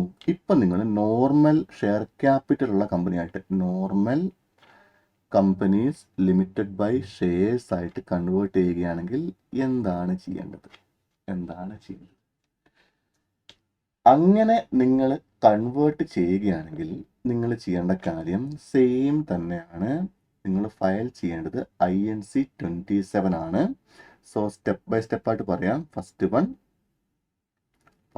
SRGM പാസ് ചെയ്യണം. Yes or no? അതുപോലെ ആൾട്ടേഡ് ആർട്ടിക്കിളും മെമ്മോറാണ്ടവും നിങ്ങൾ ആൾട്ടേഡ് എഴുതാൻ മറന്നുപോയേ. ആൾട്ടേഡ് ഈ മെമ്മോറണ്ടം ഈ ആർട്ടിക്കിൾസ് എന്ത് ചെയ്യണം, അത് എടുക്കണം. അതുപോലെ തന്നെ ലിസ്റ്റ് ഓഫ് മെമ്പേഴ്സ് വേണം. ഇതിലെ മെമ്പേഴ്സ് ആരൊക്കെയാണ്, ലിസ്റ്റ് ഓഫ് മെമ്പേഴ്സ് വേണം. ഫോർ എക്സാമ്പിൾ, ഈ ഗ്യാരണ്ടി കമ്പനി മെമ്പറാണ് ഞാൻ. അന്ന് ഞാൻ കൊടുത്ത ഗ്യാരണ്ടി എമൗണ്ട് 1 lakh rupees ആണെങ്കിൽ കൺവേർട്ട് ചെയ്ത് പുതിയ ഉണ്ടാക്കുന്ന കമ്പനിയില്ലേ, ആ കമ്പനിയിൽ എനിക്ക് 1 lakh rupees paid share capital എനിക്ക് ഉണ്ടായിരിക്കണം. പറഞ്ഞു ആ മെമ്പേഴ്സ് ലിസ്റ്റാണ് ഇവിടെ പറഞ്ഞ ലിസ്റ്റ്. നമ്മളോട് പറയാം, സാർ ഇപ്പം ഞങ്ങളുടെ കമ്പനി ഗ്യാരണ്ടി കമ്പനിയാണ്. അപ്പോൾ ആ ഗ്യാരണ്ടി കമ്പനിയിൽ ഒരു 10-30 മെമ്പേഴ്സ് എന്നിരിക്കട്ടെ, അല്ലെങ്കിൽ ഒരു 100 മെമ്പേഴ്സ്, ഓരോ മെമ്പറിൻ്റെയും 2 lakh rupees വെച്ച് ഗ്യാരണ്ടി കൊടുത്തിട്ടുണ്ടായിരുന്നു. അങ്ങനെ 100 മെമ്പേഴ്സ്. ഇപ്പോൾ നിങ്ങൾ കൺവേർട്ട് ചെയ്ത് ഷെയർ ക്യാപിറ്റലിലേക്ക് മാറ്റുമ്പോൾ ഈ ഗ്യാരണ്ടി പറഞ്ഞ എമൗണ്ടും തത്തുല്യമായ എമൗണ്ട് ഓഫ് ഷെയർസ് കിട്ടണം പുതിയ കമ്പനിയിൽ അവർ കൊടുത്തിരിക്കണം. എന്നിട്ട് ആ ലിസ്റ്റ് എന്ത് ചെയ്യണം, മാനേജ് ചെയ്യണം. ആ ലിസ്റ്റ് നമുക്ക് ഇവിടെ ആവശ്യം ഉണ്ടാവും. എസ് പറഞ്ഞു. 4 application form, application in form INC 27, form INC 27. ഇതെന്ത് ചെയ്യുക, then you have to give it to ROC, file to ROC. ഇതാണ് അവിടെ പറഞ്ഞ പോയിന്റ്. ഓക്കെ ആണ് സാറിന്? ഓക്കെ, അപ്പം അതും ഒന്ന് മാർക്ക് ചെയ്ത് വെക്കുക. പിന്നെ ഉള്ള പ്രധാനപ്പെട്ട സാധനം ഫൈനാൻഷ്യൽ ഇയർ ചേഞ്ച് ചെയ്യാൻ വേണ്ടിയുള്ള ആപ്ലിക്കേഷനാണ്. ഫൈനാൻഷ്യൽ ഇയർ ചേഞ്ച് ചെയ്യാൻ വേണ്ടിയുള്ള ആപ്ലിക്കേഷന് എന്താ ചെയ്യേണ്ടതെന്ന് വെച്ചിട്ടുണ്ടെങ്കിൽ, നിങ്ങൾ ആദ്യം ഈ ഫോം RD1 ഫയൽ ചെയ്യുക. അതിൽ whether RD on examining the application form RD1 find it is necessary to call for further information or find such application to be defective or incomplete, he shall give intimation of such information called for defect of incomplete company within 15 days in form RD GNL 5. Now, നിങ്ങൾക്ക് നിങ്ങളുടെ financial year April 1 to March 31 മാറ്റി Jan 1 December 31 ആക്കണമെന്നുണ്ടെങ്കിൽ നിങ്ങൾ file ചെയ്യേണ്ട form ഏതാണ്? MCQ. ഉത്തരം form ഈ ഫോമാണ് RD1. ഈ RD1 കൊടുക്കുമ്പം അതിൻ്റെ കൂടെ നിങ്ങൾ കൊടുക്കുന്ന ഇൻഫർമേഷനിൽ ഇത് ആർക്കാണ് കൊടുക്കേണ്ടത്? Next MCQ, change of financial year ആണെങ്കിൽ ആപ്ലിക്കേഷൻ ആർക്കാണ് കൊടുക്കേണ്ടത്? ROC, RD, MCA, blah blah blah, answer is RD. എന്ന് പറഞ്ഞു RD1 ഫോം RD കൊടുക്കുക. ഓക്കെ, ഈ RD1 ഫോം RD കൊടുത്തു കഴിഞ്ഞാൽ അതിൽ പറഞ്ഞിരിക്കുന്ന ഇൻഫർമേഷൻ എന്തെങ്കിലും ഡിഫക്റ്റീവ് ആണ് അല്ലെങ്കിൽ എന്തെങ്കിലും ഇൻകംപ്ലീറ്റ് ആണ് എന്നൊക്കെ ആദ്യം തോന്നുവാണെങ്കിൽ ആദ്യം എന്ത് ചെയ്യും, നിങ്ങളോട് വീണ്ടും വിശദീകരണം ആവശ്യപ്പെടും. He will seek explanation. S പറഞ്ഞു. അത് നിങ്ങളെ എക്സ്പ്ലനേഷൻ ആവശ്യപ്പെടുന്നത് നിങ്ങൾ അവസാനം അയച്ച ഇമെയിൽ അഡ്രസ്സ്, ആദ്യം അയച്ച റിക്വസ്റ്റ്, ഈ RD1 ഫയൽ ചെയ്യുമ്പോൾ നിങ്ങൾ മെയിൽ അയക്കുവാണെങ്കിൽ ആ മെയിൽ അഡ്രസ്സിലേക്ക് എന്ത് ചെയ്യും, നിങ്ങൾക്ക് എക്സ്പ്ലനേഷൻസ് ചോദിച്ചുകൊണ്ട് വരും. അങ്ങനെ ആവശ്യപ്പെടുന്ന വിശദീകരണം നിങ്ങൾ ആ 15 ഡേയ്സിനകം ഈ ഫോം RD GNL 15 ഡേയ്സിനകം എന്ത് ചെയ്യണം, നിങ്ങൾ റീസബ്മിറ്റ് ചെയ്യണം. എസ് പറഞ്ഞു. റീസബ്മിറ്റ് ചെയ്യണം എന്ന് പറഞ്ഞ ഫോം ആയിരുന്നു ഈ ഫോം RD GNL 5. ഇനി ആ ഫോമിനല്ല എന്ത് ചെയ്യുക, നിങ്ങൾ ചുമ്മാ ആ മെയിൽ റിപ്ലൈ കൊടുക്കുക എന്നുള്ള ഫോർമാറ്റിലാണ് പുറമെ ഈ റിപ്ലൈ ഷാൽബിക്ക് ഫോം RD GNL 5 എന്നുള്ള സംഭവം ഒമിറ്റ് ചെയ്തിട്ടുണ്ട്. ഇനി അത് ആവശ്യമില്ല. അതാണ് ഇവിടെ പറഞ്ഞിരിക്കുന്ന പോയിന്റ്. എസ് പറഞ്ഞു. സർ ചുരുക്കി ഒന്ന് പറയുമോ? ചുരുക്കി പറയാം. നിങ്ങൾക്ക് ഫൈനാൻഷ്യൽ ഇയർ ചേഞ്ച് ചെയ്യുന്നുണ്ടെങ്കിൽ നിങ്ങൾ എന്ത് ചെയ്യുക, RD1 സബ്മിറ്റ് ചെയ്യുക. RDക്ക് സബ്മിറ്റ് ചെയ്യുക. RD1 ആണ് ഫോമിന്റെ പേര്. RD1 കൊടുത്ത ഇൻഫർമേഷൻ പക്കയല്ല, ഇൻകംപ്ലീറ്റ് ആണ്, അല്ലെങ്കിൽ ഡിഫക്റ്റീവ് ആണെന്നുണ്ടെങ്കിൽ RD will seek explanation to you. You have to give explanation within 15 days. Just that. Okay. RD will seek explanation to the mail address in which your last corresponded to RD. പണ്ടത്തെ നിയമപ്രകാരം ഈ expression കൊടുക്കുന്നത് RD GNL 5 എന്ന ഫോമിലായിരുന്നു. ഇപ്പൊ ആ ഫോമിന്റെ പേര് omit ചെയ്തിട്ടുണ്ട്. ഇങ്ങനെ ഫോം ഇല്ല. Now there is no requirement as you have to file the reply in this form എന്ന റിക്വയർമെന്റ് ഇനി ഇല്ല. എസ് പറഞ്ഞു. അതുപോലെ തന്നെ application under section 14 for conversion of public company in private company. എന്താണ് അവിടുത്തെ പ്രശ്നം? പബ്ലിക് കമ്പനി പ്രൈവറ്റ് കമ്പനി ആക്കി മാറ്റണം എന്നുണ്ടെങ്കിൽ within 16 days of passing resolution RDക്ക് ഫോം RD1 ഫയൽ ചെയ്യണം. അതിൻ്റെ കൂടെ ഫോളോയിങ് ഡോക്യുമെന്റ് സബ്മിറ്റ് ചെയ്യണം.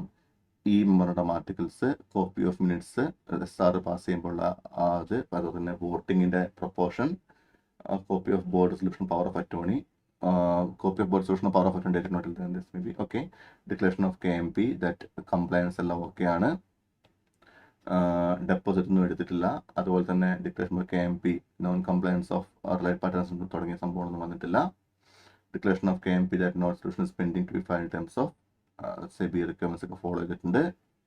പറഞ്ഞു. ഇതൊക്കെയാണ് അതിൽ മെയിൻ പോയിന്റ്. അവിടെയും ചേഞ്ച് വന്നതെന്ന് വെച്ചാൽ ഇത് ഒമിറ്റ് ചെയ്തിട്ടുണ്ട്. ഈ RDക്ക് അപ്പം ചുരുക്കി പറഞ്ഞാൽ പബ്ലിക് കമ്പനി പ്രൈവറ്റ് കമ്പനി ആയിട്ട് കൺവേർട്ട് ചെയ്യുമ്പോൾ നിങ്ങൾ ഒരുപാട് ഡോക്യുമെന്റ്സ് വെച്ച് RDന് എടുക്കുന്ന അപ്രൂവൽ മേടിക്കണം, എന്നിട്ട് വേണം ROCക്ക് പോകാൻ വേണ്ടി. RD അപ്രൂവൽ ചോദിച്ചുകൊണ്ട് നിങ്ങൾ ആപ്ലിക്കേഷൻ ഫയൽ ചെയ്ത് കഴിഞ്ഞാൽ ചിലപ്പോൾ RDക്ക് നിങ്ങൾ സബ്മിറ്റ് ചെയ്ത ഡോക്യുമെന്റ്സിൽ എന്തെങ്കിലും ഒരു ഇൻകംപ്ലീറ്റ് ഡിഫക്റ്റീവ്നെസ് തോന്നുവാണെങ്കിൽ RD will seek explanation from you. Yes or no? ആ എക്സ്പ്ലനേഷൻ പണ്ട് നിങ്ങൾ കൊടുക്കേണ്ടിയിരുന്നത് നമ്മൾ തൊട്ട് മുകളിൽ പറഞ്ഞ പോലെ തന്നെ RDGNL 5 എന്ന ഫോമിലായിരുന്നു. ഇനി ആ ഫോം ഇല്ല, പകരം you have to give reply എന്ന് മാത്രമേ അതിൽ പറയുന്നുള്ളൂ. Yes or no? ചുരുക്കി പറഞ്ഞാൽ ഈ ഒരു ഫോമാണ് അവിടുത്തെ മെയിൻ ആയിട്ടുള്ള ചേഞ്ച്. അതുപോലെ 2 റീസബ്മിഷന് ഡിഫക്റ്റീവ് ആണെങ്കിൽ രണ്ട് വട്ടം റീസബ്മിഷൻ ഉണ്ട്. അതിന്റെ മുകളിലേക്ക് ഇനി റീസബ്മിഷൻ പെർമിറ്റ് ചെയ്യുന്നതല്ല. അതാണ് ഇവിടുത്തെ മേജർ ആയിട്ടുള്ള പോയിന്റ്. യെസ് പറഞ്ഞോ? അപ്പോൾ conversion of public company into private company എന്നുള്ള ഏരിയ ഒന്ന് പഠിച്ചു വെക്കണം. അത് എക്സാമിനേഷന് ചോദിക്കാൻ എനിക്ക് നല്ല ഒരു ചാൻസ് തോന്നുന്ന ഒരു സംഭവമാണ് ഈ പറഞ്ഞ conversion of public company into private company. അതിന്റെ പ്രൊസീജിയേഴ്സും ഡോക്യുമെന്റ്സ് എല്ലാം പഠിച്ചു വെക്കണം. You shall not focus merely that ഈ RDGNL 5 എന്നുള്ള സാധനം ഒമിറ്റ് ചെയ്തിട്ടുണ്ടെന്ന് മാത്രം പഠിച്ചാൽ പോരാ, പകരം നമ്മൾ മാർക്ക് ചെയ്തിരിക്കുന്ന എല്ലാ ഡോക്യുമെന്റ്സും ഇത് മൊത്തമായിട്ട് പഠിക്കണം. അതുകൊണ്ട് തന്നെ ഇത്തവണത്തെ സപ്ലിമെന്ററിയിൽ ഏറ്റവും ഇമ്പോർട്ടൻ്റ് ആയിട്ട് ഞാൻ മാർക്ക് ചെയ്യുന്ന കാര്യങ്ങളിൽ ഒന്ന് ഇതാണ്, this can be A danger. അത് ആ സ്റ്റെപ്പ് മൊത്തം പഠിച്ചു വെക്കണം. I think that is it. Chapter 3 അതായത് നമ്മുടെ ഈ ഡീമെറ്റീരിയലൈസേഷൻ എന്ന് പറയും. എന്ന് വെച്ചാൽ ഫിസിക്കൽ ഷെയർസിന് ഇല്ല, പകരം ഡിമാറ്റ് ആണല്ലോ ഇപ്പം വേണ്ടത്. ഇപ്പോൾ ഷെയർസ് ഒക്കെ ഡിമാറ്റ് ഫോർമാറ്റില്ല, സോഫ്റ്റ് കോപ്പി ആണല്ലോ. അപ്പോൾ അതാണ് ശരിക്കും പറഞ്ഞാൽ വലിയ സംഭവമൊന്നും ഇല്ല. അതിൽ ചേഞ്ച് വരുന്ന ഏരിയ മാത്രം മാർക്ക് ചെയ്തുതരാം. Promoters of every public company making public offer of any convertible securities may hold only in demat form. നമ്മൾ പഠിച്ച പോയിന്റ് ആണ്, പ്രത്യേകിച്ച് പറയേണ്ട ആവശ്യമൊന്നുമില്ല. യെസ് പറഞ്ഞോ? ഏതെങ്കിലും ഒരു പബ്ലിക് കമ്പനി ഷെയർ വാറണ്ട് ഈ കമ്പനീസ് ആക്ട് 2013 വരുന്നേക്കാളും മുന്നേ നിങ്ങൾ ഷെയർ വാറണ്ടായിട്ട് കൊടുത്തിട്ടുണ്ടെങ്കിൽ 3 മാസത്തിനകം, അതായത് PAS അതായത് prospectus allotment of security second അമെൻമെന്റ് റൂൾസ് 2023 എന്ന റൂൾ ഇറക്കി. 2023 ഈ റൂള് ഇറങ്ങി 3 മാസത്തിനകം നിങ്ങൾ എന്ത് ചെയ്യണം? ഏതെങ്കിലും മണ്ടന്മാർക്ക് ഷെയർ വാറണ്ട് കൊടുത്തു പോയിട്ടുണ്ടെങ്കിൽ അതൊക്കെ എന്ത് ചെയ്യണം? ഡിമാറ്റ് ആക്കി മാറ്റിക്കോണം. എന്നിട്ട് അതിന്റെ ഡീറ്റെയിൽസ് ROCയെ PAS 7 എന്ന പേരിൽ അറിയിക്കുകയും ചെയ്തു. 2013 കമ്പനീസ് ആക്ട് ഇറങ്ങിയതാണ്. അന്നേ പറഞ്ഞാണ് ഈ പബ്ലിക് കമ്പനീസിന്റെ അവരുടെ ഷെയർസ് ഒക്കെ ഡിമാറ്റ് ഫോർമാറ്റിലേക്ക് മാറ്റിക്കോണം. ഏതെങ്കിലും മണ്ടന്മാർക്ക് മാറ്റാതെ വെച്ചിട്ടുണ്ടെങ്കിൽ ഈ PAS റൂൾ 2023 ഇറങ്ങി 3 മാസത്തിനകം, അതെല്ലാം കഴിഞ്ഞു പോയി, 3 മാസത്തിനകം നിങ്ങൾ എന്ത് ചെയ്യണം? അത് ഡിമാറ്റിലോട്ട് കംപ്ലൈ ചെയ്ത് ROCയെ PAS 7 അറിയിക്കണം. Yes or no? അതുപോലെ തന്നെ ഈ സെയിം PAS റൂൾ ഇറങ്ങി, അമെൻമെന്റ് റൂൾസിൽ ഇറങ്ങി 6 മാസത്തിനകം എല്ലാ അത്തരത്തിലുള്ള ഷെയർ ഹോൾഡേഴ്സിനോടും അവരുടെ ഷെയർ വാറണ്ട് സറണ്ടർ ചെയ്തിട്ട് ഡിമാറ്റിലോട്ട് ആക്കാൻ വേണ്ടി പറയണം. പറഞ്ഞോ? എന്നിട്ട് അത് PAS ഫോം വെബ്സൈറ്റിൽ എന്ത് ചെയ്യണം? അത് ഡിസ്പ്ലേ ചെയ്യണം. പേപ്പറിലൊക്കെ എന്ത് ചെയ്യണം? ഓടിവായോ, നിങ്ങളുടെ കയ്യിൽ ഷെയർ വാറണ്ട് കൊണ്ട് കയ്യിൽ വെക്കാണ്ട് ഇങ്ങോട്ട് കൊണ്ടുപോവാ, അതിന് മാറ്റി തരാം പ്ലീസ്, ഉപദ്രവിക്കരുത്, കാരണം ഇല്ലേ MCA നമ്മുടെ കാര്യത്തെ കയറിട്ട് കൊടുക്കും, അതുകൊണ്ട് ഓടിവാന്ന് പറഞ്ഞ് എന്ത് ചെയ്യണം? അത് വെബ്സൈറ്റിലും ന്യൂസ് പേപ്പറിലും എന്ത് ചെയ്യണം? നിങ്ങൾ എന്ത് ചെയ്യണം? ഈ സംഭവം കൺവേർഷൻ കാര്യങ്ങൾ എന്ത് ചെയ്യണം? നോട്ടീസ് എപ്പോഴും പബ്ലിഷ് ചെയ്യണം. ഇതൊക്കെ മെയിൻ സംഭവങ്ങളാണ്. ഇനി ആരെങ്കിലും ഷെയർ വാറണ്ട് സറണ്ടർ ചെയ്യാതിരുന്നാൽ the company shall convert such warrant into DMAT format and transfer the same to IPF. Yes or no? എൻ്റെ ഒരു ഷെയർ വാറണ്ട് ഉണ്ട്, വെബ്സൈറ്റ് ഞാൻ കണ്ടില്ല, നോട്ടീസ് കണ്ട് ഞാൻ മനക്കില്ലെങ്കിൽ എന്ത് ചെയ്യും? ഒന്നുമില്ല, കമ്പനി അത് വാറണ്ട് ഡിമാറ്റ് ഫോർമാറ്റിലേക്ക് മാറ്റിയിട്ട് ആ ഷെയർ എന്ത് ചെയ്യും? IPF-ലേക്ക് ഇട്ടേക്കും. ഈ സംഭവം മേജർ സാധനമാണ്. Return of allotment sub rule 6 omit ചെയ്തു. അതായത് ഷെയർ അലോട്ട് ചെയ്യുമ്പം അലോട്ട്മെന്റ് റിട്ടേൺ ഫയൽ ചെയ്യണമെന്നൊരു സാധനം ഉണ്ടായിരുന്നു. അത് മറ്റേ സബ് റൂൾ 6 എന്ന് പറയുന്നത്. ഓക്കെ, നമ്മുടെ അലോട്ട്മെന്റ് കഴിഞ്ഞിട്ട് റിട്ടേൺ ഓഫ് അലോട്ട്മെന്റ് ഫയൽ ചെയ്യണം എന്നുള്ള സാധനം ഉണ്ടായിരുന്നു. റിട്ടേൺ ഓഫ് അലോട്ട്മെന്റ് എന്നുള്ള റിക്വയർമെന്റ് ഇനി ഇല്ല. ഓക്കെ, ഇനി അതൊരു ഫയൽ ചെയ്യാം. ഇനി ആ ഒരു സാധനം നിങ്ങൾ അയ്യോ ഞാൻ അലോട്ട്മെന്റ് റിട്ടേൺ ഫയൽ ചെയ്യാൻ മറന്നുപോയല്ലോ ഭഗവാൻ ഈശ്വര എന്നൊന്നും ഇനി നിങ്ങൾ റിട്ടേൺ ഓഫ് അലോട്ട്മെന്റ് PAS 3 ആവശ്യമില്ല, ഇതിന് ആവശ്യമില്ല. ഇത് പ്രൈവറ്റ് പ്ലേസ്മെന്റിലാണ് പറഞ്ഞേക്കുന്നത്, അല്ലാതെ മറ്റേതിലും return of allotment return of allotment PAS 3 ഇതിന് വേണ്ട. ഓർണോ? അതിന് ഫയൽ ചെയ്യേണ്ട ആവശ്യമില്ല, അത് ഒമിറ്റ് ചെയ്തിട്ടുണ്ട്. അതാണ് നിങ്ങൾക്ക് നിങ്ങളുടെ എവിടെ കാണുന്നത്, അതിവിടെയാണ് എഴുതി വെച്ചോളെ. PAS3 ഇനി വേണ്ട, നോൺ ഇറ്റ്, ഒമിറ്റഡ്, ആ സാധനം ഒമിറ്റ് ചെയ്തിട്ടുണ്ട്. ഓർണോ? പിന്നെ പ്രൈവറ്റ് കമ്പനിയുടെ ഡീമെറ്റീരിയലൈസേഷനെ പറ്റിയാണ് പറഞ്ഞേക്കണ പോയിന്റ്. നമ്മൾ പബ്ലിക് കമ്പനി നമ്മൾ കണ്ടു കഴിഞ്ഞല്ലോ. ഒരു minute. Yes. Just give me 1 minute. Okay. Issue of securities in demat form by private company. Every private company other than small company should issue shares in demat form. ഇപ്പോൾ small കമ്പനിക്ക് ഡിമാറ്റിൽ അല്ലാതെ ചെയ്യാൻ പറ്റുമോ? Other than small company എന്ന് പറഞ്ഞേക്കണം. So ഈ rule അവർക്ക് applicable അല്ല എന്നുള്ള കാര്യം ഓർത്തുകൊള്ളുക. Facilitate demat in accordance with depositories act made there. Okay സോർണോ? ഈ കമ്പനീസ് 2023 മാർച്ച് 31 അതിനുള്ളിൽ വിത്തിൻ നെക്സ്റ്റ് 18 മന്തിനകം എന്ത് ചെയ്യണം? ഈ റൂൾ കംപ്ലൈ ചെയ്യണം. സ്മോൾ കമ്പനി അല്ല എങ്കിൽ ഈ റൂൾ കംപ്ലൈ ചെയ്തിരിക്കണം. അത് ഡെഡ് ലൈൻ ആണ്. So you can write deadline. ഡിമാറ്റിലോട്ട് കൺവേർട്ട് ചെയ്യണം എന്നാണ്. 31 മാർച്ച് അവസാനിച്ച് within 18 months from the close of financial year. 18 months MCQ ചോദിക്കാൻ ചാൻസ് ഉണ്ട്.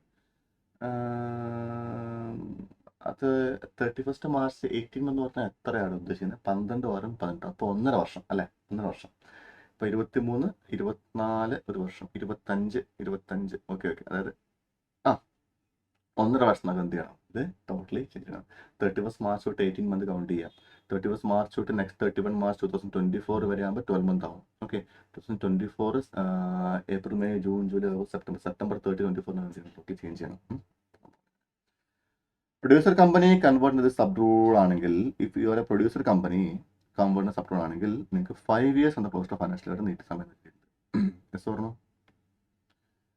No private company other company is not a small company 30 June 2025 വരെ കൊടുത്തിട്ടുണ്ട്. ഇതൊക്കെ ഡെഡ് ലൈൻസ് ആണ്. ഇതെല്ലാം ഡെഡ് ലൈൻസ് ആണ്. ഇതൊക്കെ എന്ത് ചെയ്യുക? മാർക്ക് ചെയ്യുക. നോ ഇമ്പോർട്ടൻറ്റ് പോയിന്റ്സ് മാത്രമേ പറഞ്ഞുള്ളേ. അത്രമാത്രം നോക്കിയാൽ മതി. പിന്നെ ബൈബാക്കിനെ പറ്റി പറയുന്നുണ്ട്. എന്താ അറിയാം? Rule 17. There shall be a declaration with return filed with registered form SS11 signed by 2 directors of the company including MD if any, certifying that buyback has been made. അതായത് നമ്മൾ ഈ ബൈബാക്ക് നടത്താനുള്ള പ്രൊസീജിയർ പഠിച്ചിട്ടില്ലേ? What are the procedures for buyback? അത് വേണം, ഇത് വേണം. അതിൻ്റെ കൂടെ ഒരു എക്സ്ട്രാ പ്രൊസീജിയർ ആഡ് ചെയ്യുക. എന്താണ്? Declaration in form SH11 which is signed by 2 directors. If the company is having MD ആണെങ്കിൽ 2 directors ഒരാൾ MD ആവണം. എന്താണ് saying that എല്ലാ കംപ്ലയൻസ് ആക്ടിന്റെ കംപ്ലയൻസ് നോക്കിയിട്ടുണ്ട് എന്നുള്ള ഡിക്ലറേഷൻ ആണ് കൊടുക്കേണ്ടത്. ഓക്കെ. ROC ഫയലിംഗിൽ വേണ്ട സാധനമാണ്. SS11 ഈ സ്റ്റെപ്പ് എന്ത് ചെയ്യാൻ? അതിൽ ആഡ് ചെയ്യുക. ബൈബാക്കിന്റെ കണ്ടീഷൻസിൽ ഇത് കൂടെ എന്ത് ചെയ്യുക? ആഡ് ചെയ്യുക. അതൊരു ചെറിയ ചേഞ്ച് ആണ്. അതുപോലെ beneficial interest in shares declare ചെയ്യണം എന്ന് പറഞ്ഞ സാധനം പഠിപ്പിച്ച ഓർമ്മയുണ്ടോ? ആൻസറ് മനസ്സിലായിട്ടില്ല. ബെനഫിഷ്യൽ ഇൻട്രസ്റ്റ് ഇൻ ഷെയർസ് സാധനമുണ്ട്, ഡിക്ലെയർ ചെയ്യണമെന്ന് പറഞ്ഞിട്ടുണ്ടായിരുന്നു. ബെനഫിഷ്യൽ ഇൻട്രസ്റ്റ് ഇൻ ഷെയർസ് പ്രശ്നം എന്ന് പറഞ്ഞാൽ ഇതൊക്കെ തപ്പി എടുക്കാൻ നല്ല മെനക്കേടാ. ബെനഫിഷ്യൽ ഇൻട്രസ്റ്റ് ഇൻ ഷെയർസ് ഞാൻ കാണിച്ചു തരാം. Video deposit beneficial interest in shares അല്ലേ? ഇതൊരു വലിയ ആക്ടഡാ. ഇതൊക്കെ ഇച്ചിരി കഷ്ടപ്പാടാണ് പറഞ്ഞു മനസ്സിലാക്കാനേ. ഞാൻ ഒന്നുകൂടെ സ്നേഹം കൊണ്ട് പറയാണ്, വെറും സ്നേഹം കൊണ്ട് പറയാണ്, ടോപ്പിക്ക് പഠിക്കാതെ സപ്ലിമെന്റിനെ പറ്റി നിങ്ങൾ ചിന്തിക്കുന്നതിൽ എനിക്ക് വലിയ അർത്ഥം തോന്നുന്നില്ല. എന്താ വെച്ചാൽ നൈസായിട്ട് പണി വാളാൻ എന്തുണ്ട്? ചാൻസ് ഉണ്ട്. അതുകൊണ്ട് ആ കാര്യമൊന്ന് എല്ലാവരും ഓർത്ത് വെക്കുക. Share capital, equity shares, ESOP അത് ഇവിടെ ഉണ്ടായിരുന്നു. ബെനിഫിറ്റ് ഷെയർസ് എഴുതി വെച്ച് എവിടെയാണ് കാണുന്നില്ല. എന്നാൽ കുഴപ്പമില്ല, പറഞ്ഞുതരാം. ഞാൻ എന്നാ കഥ പറഞ്ഞുതരാം. നല്ലത്. ഈ ബെനഫിഷ്യൽ ഇൻട്രസ്റ്റ് ഇൻ ഷെയർസ് എന്ന് പറഞ്ഞാൽ okay. Yes yes yes yes yes yes rule 9. Now,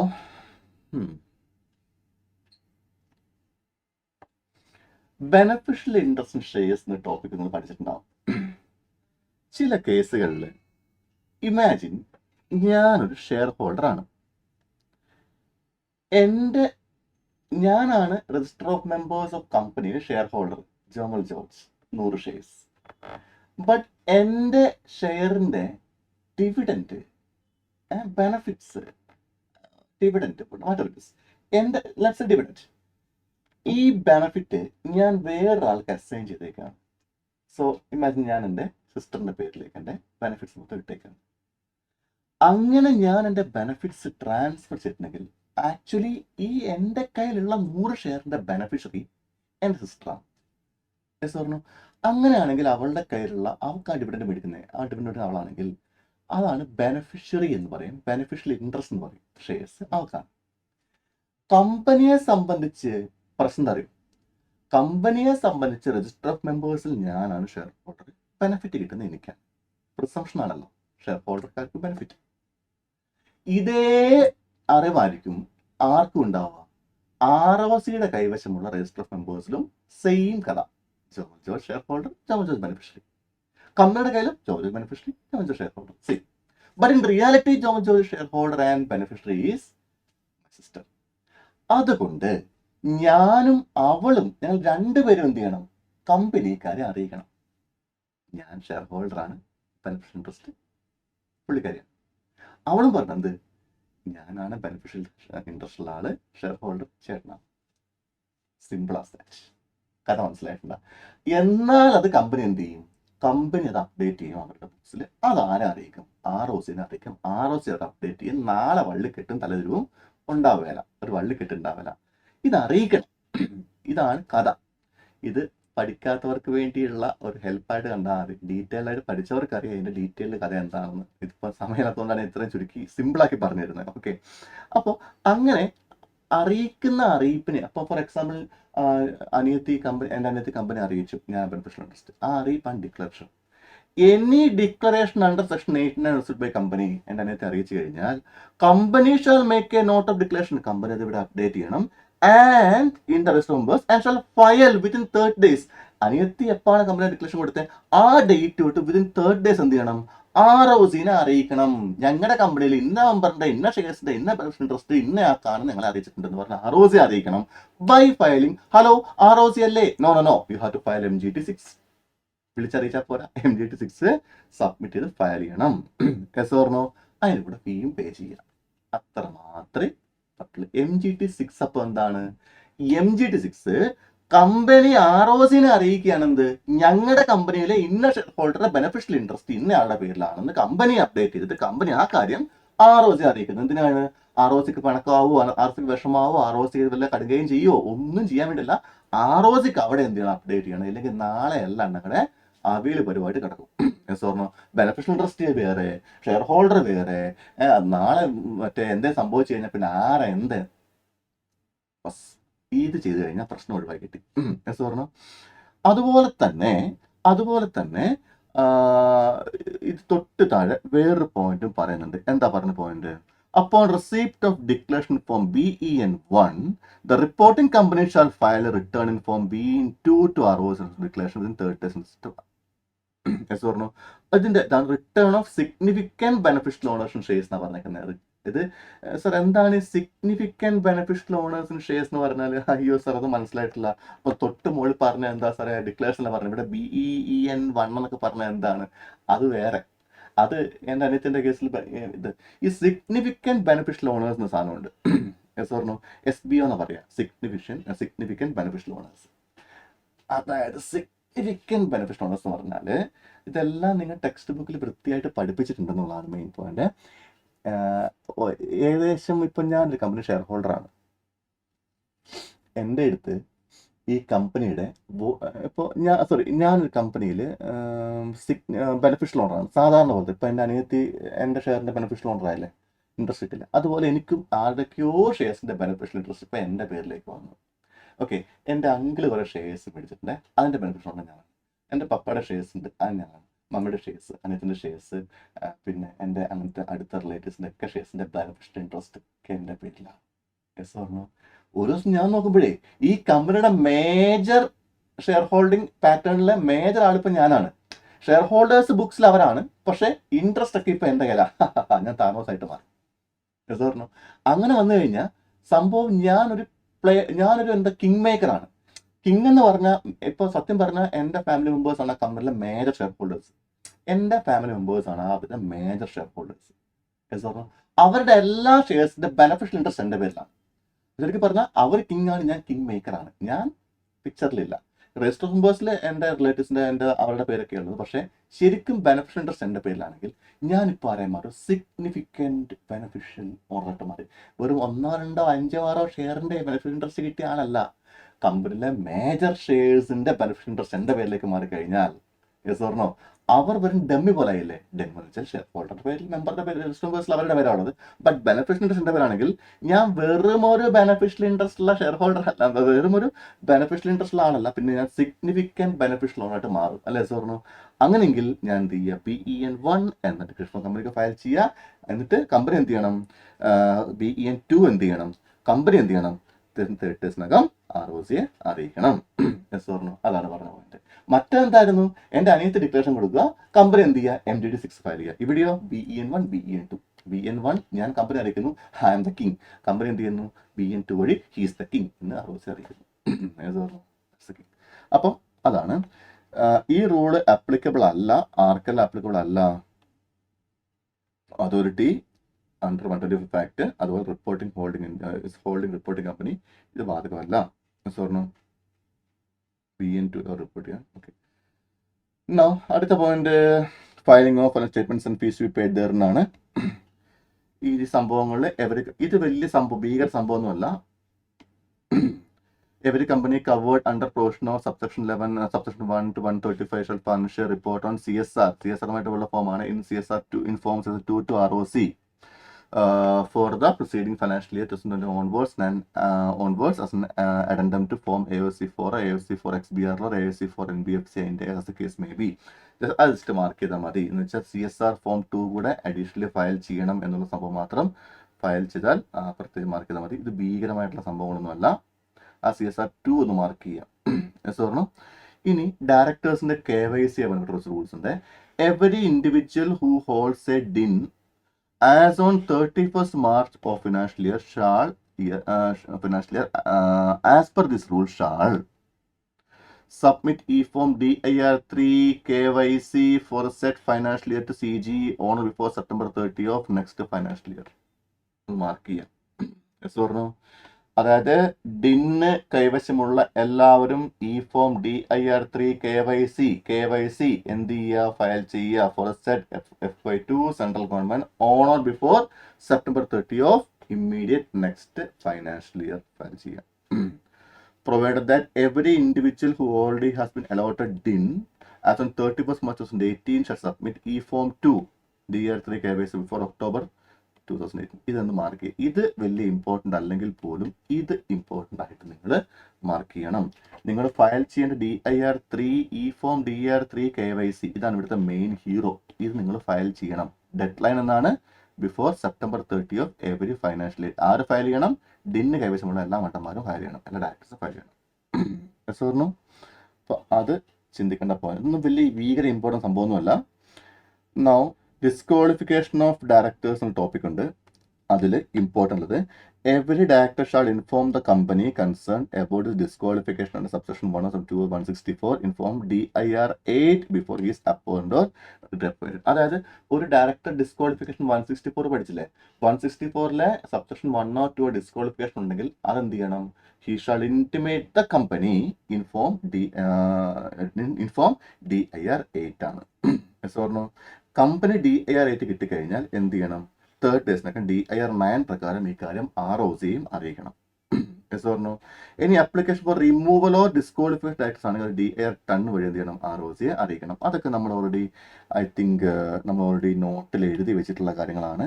ഡയറക്ടേഴ്സിൻ്റെ പ്രൊവിഷൻസിൽ അത് ഓൾറെഡി നോട്ടിൽ എഴുതി വെച്ചിട്ടുള്ള കാര്യം ആയതുകൊണ്ട് ഞാൻ കൂടുതലായിട്ട് അതിനെപ്പറ്റൊന്നും പറയുന്നില്ല. Directors 164 disqualification. ഓക്കെ സോർണോ, ഇത് ഈ ഒരു ഏരിയയിലാണ് ഡിസ്ക്വാളിഫിക്കേഷൻ 164 പറഞ്ഞ പോയിന്റ്. എന്താ ചെയ്യേണ്ടത്? ഒരു ഡിസ്ക്വാളിഫിക്കേഷൻ ഉണ്ടെങ്കിൽ ആ കാര്യം എന്ത് ചെയ്യണം? ഇവിടെ മാർക്ക് ചെയ്യുക. ആ കാര്യം എന്ത് ചെയ്യണം?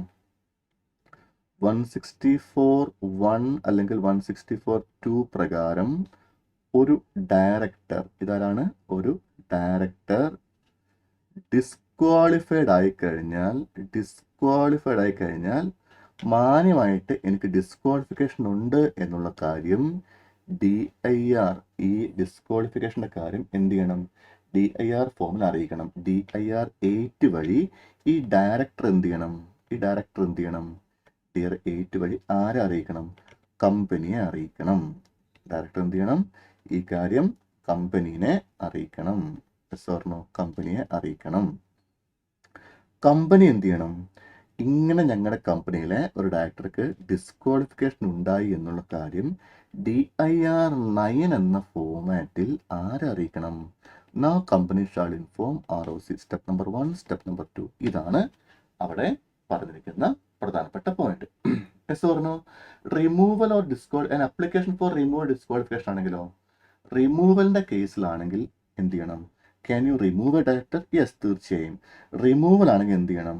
നിങ്ങൾ ചെയ്യേണ്ട കാര്യം കമ്പനി ഷാൾ ഇൻഫോം ROC, ആപ്ലിക്കേഷനാണ് ROC ഇൻഫോം DIR 10 ഇന്ന ഡയറക്ടറെ റിമൂവ് ചെയ്യാനുള്ള ആപ്ലിക്കേഷൻ എന്ത് ചെയ്യണം? നിങ്ങൾ സബ്മിറ്റ് ചെയ്യണം. അതാണ് റൂൾ 14 കണ്ടിരിക്കുന്ന പ്രധാനപ്പെട്ട പോയിന്റ്സ്. ഓർണോ 1 മണിക്കൂർ 47 മിനിറ്റുമായി. ഞാൻ കുറച്ച് സ്പീഡ് കൂട്ടിയായിരുന്നു. സ്പീഡ് കൂട്ടി മീൻസ് അങ്ങനെ ഭീകര സ്പീഡ് കൂട്ടിയിട്ടില്ല, എന്നാലും ഒരുപാട് സമയം ഇവിടെ കളയാനില്ലാത്തതുകൊണ്ടാണ്. അപ്പോൾ അതോടുകൂടെ നമ്മുടെ സപ്ലിമെൻ്ററിയുടെ ഓൾമോസ്റ്റ് ഡിസ്കഷൻ എല്ലാം കഴിഞ്ഞിട്ടുണ്ട്. ഇമ്പോർട്ടൻ്റ് ആയിട്ടുള്ള എല്ലാം നമ്മൾ കവർ ചെയ്തിട്ടുണ്ട്. അനാവശ്യമായിട്ടുള്ള ചക്കും ചവറും കവർ ചെയ്തിട്ടില്ല. സപ്ലിമെൻ്ററി ടോട്ടലി വായിക്കുക. ഓക്കെ, ടോട്ടലി വായിക്കാനുള്ള ഇമ്പോർട്ടൻ്റ് ആണ്. ബട്ട് ഞാൻ ഈ ക്ലാസ് പറഞ്ഞ എല്ലാ പോയിന്റും വൃത്തിയായിട്ട് നിങ്ങൾ എന്ത് ചെയ്യണം? ഇത് നിങ്ങൾ കവർ ചെയ്യണം. ഇതാണ് നമ്മുടെ സപ്ലിമെൻ്ററിയുടെ മെയിൻ ആയിട്ടുള്ള കഥകൾ. ഇതൊക്കെയാണ് തവണ സപ്ലിമെൻ്ററിയിൽ വന്നിട്ടുള്ള കാര്യങ്ങൾ. ഐ തിങ്ക് ഞാൻ നിങ്ങൾക്ക് ഇമ്പോർട്ടൻ്റ് ടോപ്പിക്സ് എന്ന പേരിൽ ഒരു ഫയല് ഞാനിതിന് മുന്നേ ചെയ്തിട്ടുണ്ടായിരുന്നു. ക്ലാസ്സിൻ്റെ ഒരു മാരത്തോൺ വീഡിയോ ഓൾറെഡി ട്രിപ്പിളായി CMA നമ്മുടെ ചാനലിൽ കിടപ്പുണ്ട്. മാരത്തോൺ വീഡിയോ അതിൽ ഓൾമോസ്റ്റ് എല്ലാം കോംപ്രിഹെൻസീവ് ആയിട്ട് കവർ ചെയ്ത് പോയിട്ടുണ്ട്. പ്ലസ് ഇമ്പോർട്ടൻറ്റ് ടോപ്പിക്സിൻ്റെ ചെക്ക് ലിസ്റ്റ് കൊടുത്തിട്ടുണ്ട്. ഞാൻ ഒന്നുകൂടെ പറയട്ടെ, ഇമ്പോർട്ടൻറ്റ് ടോപ്പിക്സ് എന്ന് പറയുമ്പോൾ സാർ അതിൻ്റെ അകത്തുനിന്നേ വരുവുള്ളൂ എന്നില്ല. നമ്മളിപ്പം പഠിക്കുകയാണല്ലോ, പഠിക്കുമ്പോൾ നമുക്ക് എല്ലാവരും ചോദിക്കും സാർ ഇമ്പോർട്ടൻ്റ് ഏതൊക്കെയാണ്. എനിക്ക് പറയാൻ പേടിയാണ്. കാരണം ഇമ്പോർട്ടൻ്റ് പറഞ്ഞാൽ അത് മാത്രമേ നിങ്ങൾ പഠിക്കുകയുള്ളൂ. പിന്നെ നിങ്ങൾ പറയും സാർ ഇമ്പോർട്ടൻ്റ് പറഞ്ഞാൽ വന്നിട്ടില്ല. അതുകൊണ്ട് ഞാൻ ഡിസ്ക്ലൈമർ ഇടുവാണ്. ഇമ്പോർട്ടൻ്റ് മീൻസ് ഞാനാണ് ഈ സാധനം ഈ ലോ പേപ്പർ ഫയൽ പഠിക്കുന്നതെങ്കിൽ ആ ടോപ്പിക്സിനെ ഒഴിവാക്കൂല. ബാക്കി എന്തൊഴിവാക്കിയാലും പോട്ടെ, ഇത് ഞാൻ ഒഴിവാക്കില്ല. കാരണം ഇത് എന്തായാലും പഠിക്കേണ്ട സാധനങ്ങളാണ്. 2 കാര്യം കൊണ്ട്: 1, ഈ എക്സാമിന് വരാൻ ഹയർ ചാൻസ് ആണ്. 2, ഇത് CMA ഫൈനലിൽ ആവശ്യമുള്ള സാധനങ്ങളാണ്, ബേസ് ആവശ്യമുള്ളതാണ്. അതുകൊണ്ട് ഞാൻ ഇമ്പോർട്ടൻ്റ് ഇട്ടേക്കണം. അത് ലിസ്റ്റ് ഒരു PDF ഞാനത് പ്രിപ്പയർ ചെയ്തിട്ടുണ്ടായിരുന്നു, പ്രീവിയസ് ഇയർ കൊടുത്തിട്ടുണ്ടായിരുന്നു. ഇത്തവണ ചേഞ്ച് ഒന്നും വന്നിട്ടില്ല. അതുകൊണ്ട് യു ക്യാൻ അത് ഓൾറെഡി കൈവശമുള്ളവർക്ക് ആ ലിസ്റ്റിൽ ഇത്തവണ റെഫർ ചെയ്യാം. പറഞ്ഞു അത് കിട്ടാത്ത ആൾക്കാർ ഒന്ന് കമൻറ്റ് ബോക്സിൽ വന്നിട്ടുണ്ടെങ്കിൽ ഞാൻ അതിലേക്കുള്ള ലിങ്ക് ഇതിൽ ആഡ് ചെയ്തേക്കാം. നിങ്ങൾക്ക് അവരുടെ ഫയലിന് അവിടെ ഡൗൺലോഡ് ചെയ്യാം. കമ്മ്യൂണിറ്റിക്കകത്ത് ലിങ്ക് ഇടാം. ആ കമ്മ്യൂണിറ്റിക്കകത്ത് ഫയൽ ചെയ്യാൻ ആഡ് ചെയ്യാം. നിങ്ങൾക്ക് അവിടെ നിന്ന് ചെയ്യാം, എടുക്കാൻ പറ്റും. ഓക്കെ, മാരത്തോൺ വീഡിയോ ഓൾറെഡി യൂട്യൂബിലുണ്ട്. If I'm coming with a new fresh marathon I will inform you. Okay, otherwise that video is applicable along with ഈ സപ്ലിമെൻ്ററി ഇങ്ങനെ ചേർത്ത് വെച്ച് വേണം അത് കാണാൻ വേണ്ടി. കാരണം അതിൽ ചേഞ്ചിൽ റിഫ്ലക്ട് ചെയ്യണം. അതുകൊണ്ടാണ് ഇങ്ങനെ പറയാൻ കാരണം. ഓക്കെ, അപ്പോൾ അങ്ങനെയാണെങ്കിൽ നമുക്ക് വീണ്ടും മറ്റൊരു വീഡിയോ ആയിട്ട് കാണാം. എക്സാം മുന്നേ നമുക്ക് വീണ്ടും കാണാം. എന്തെങ്കിലും സ്പെസിഫിക് റിക്വയർമെൻറ്റോ ക്ലാരിറ്റി ആവശ്യമുണ്ടെങ്കിൽ please to contact me in the comment box. And I'll check the comment box and I'll do the needful regarding that. എന്നെ കൊണ്ട് പറ്റുന്ന പോലെ ഹെൽപ്പ് ചെയ്യാൻ ചെയ്യാം. ഓക്കെ, അപ്പോൾ അങ്ങനെയാണെങ്കിൽ അഡ്വാൻസ് ആയിട്ട് എല്ലാവർക്കും paper 5 all the best wishes and catch you later. Thank you so much.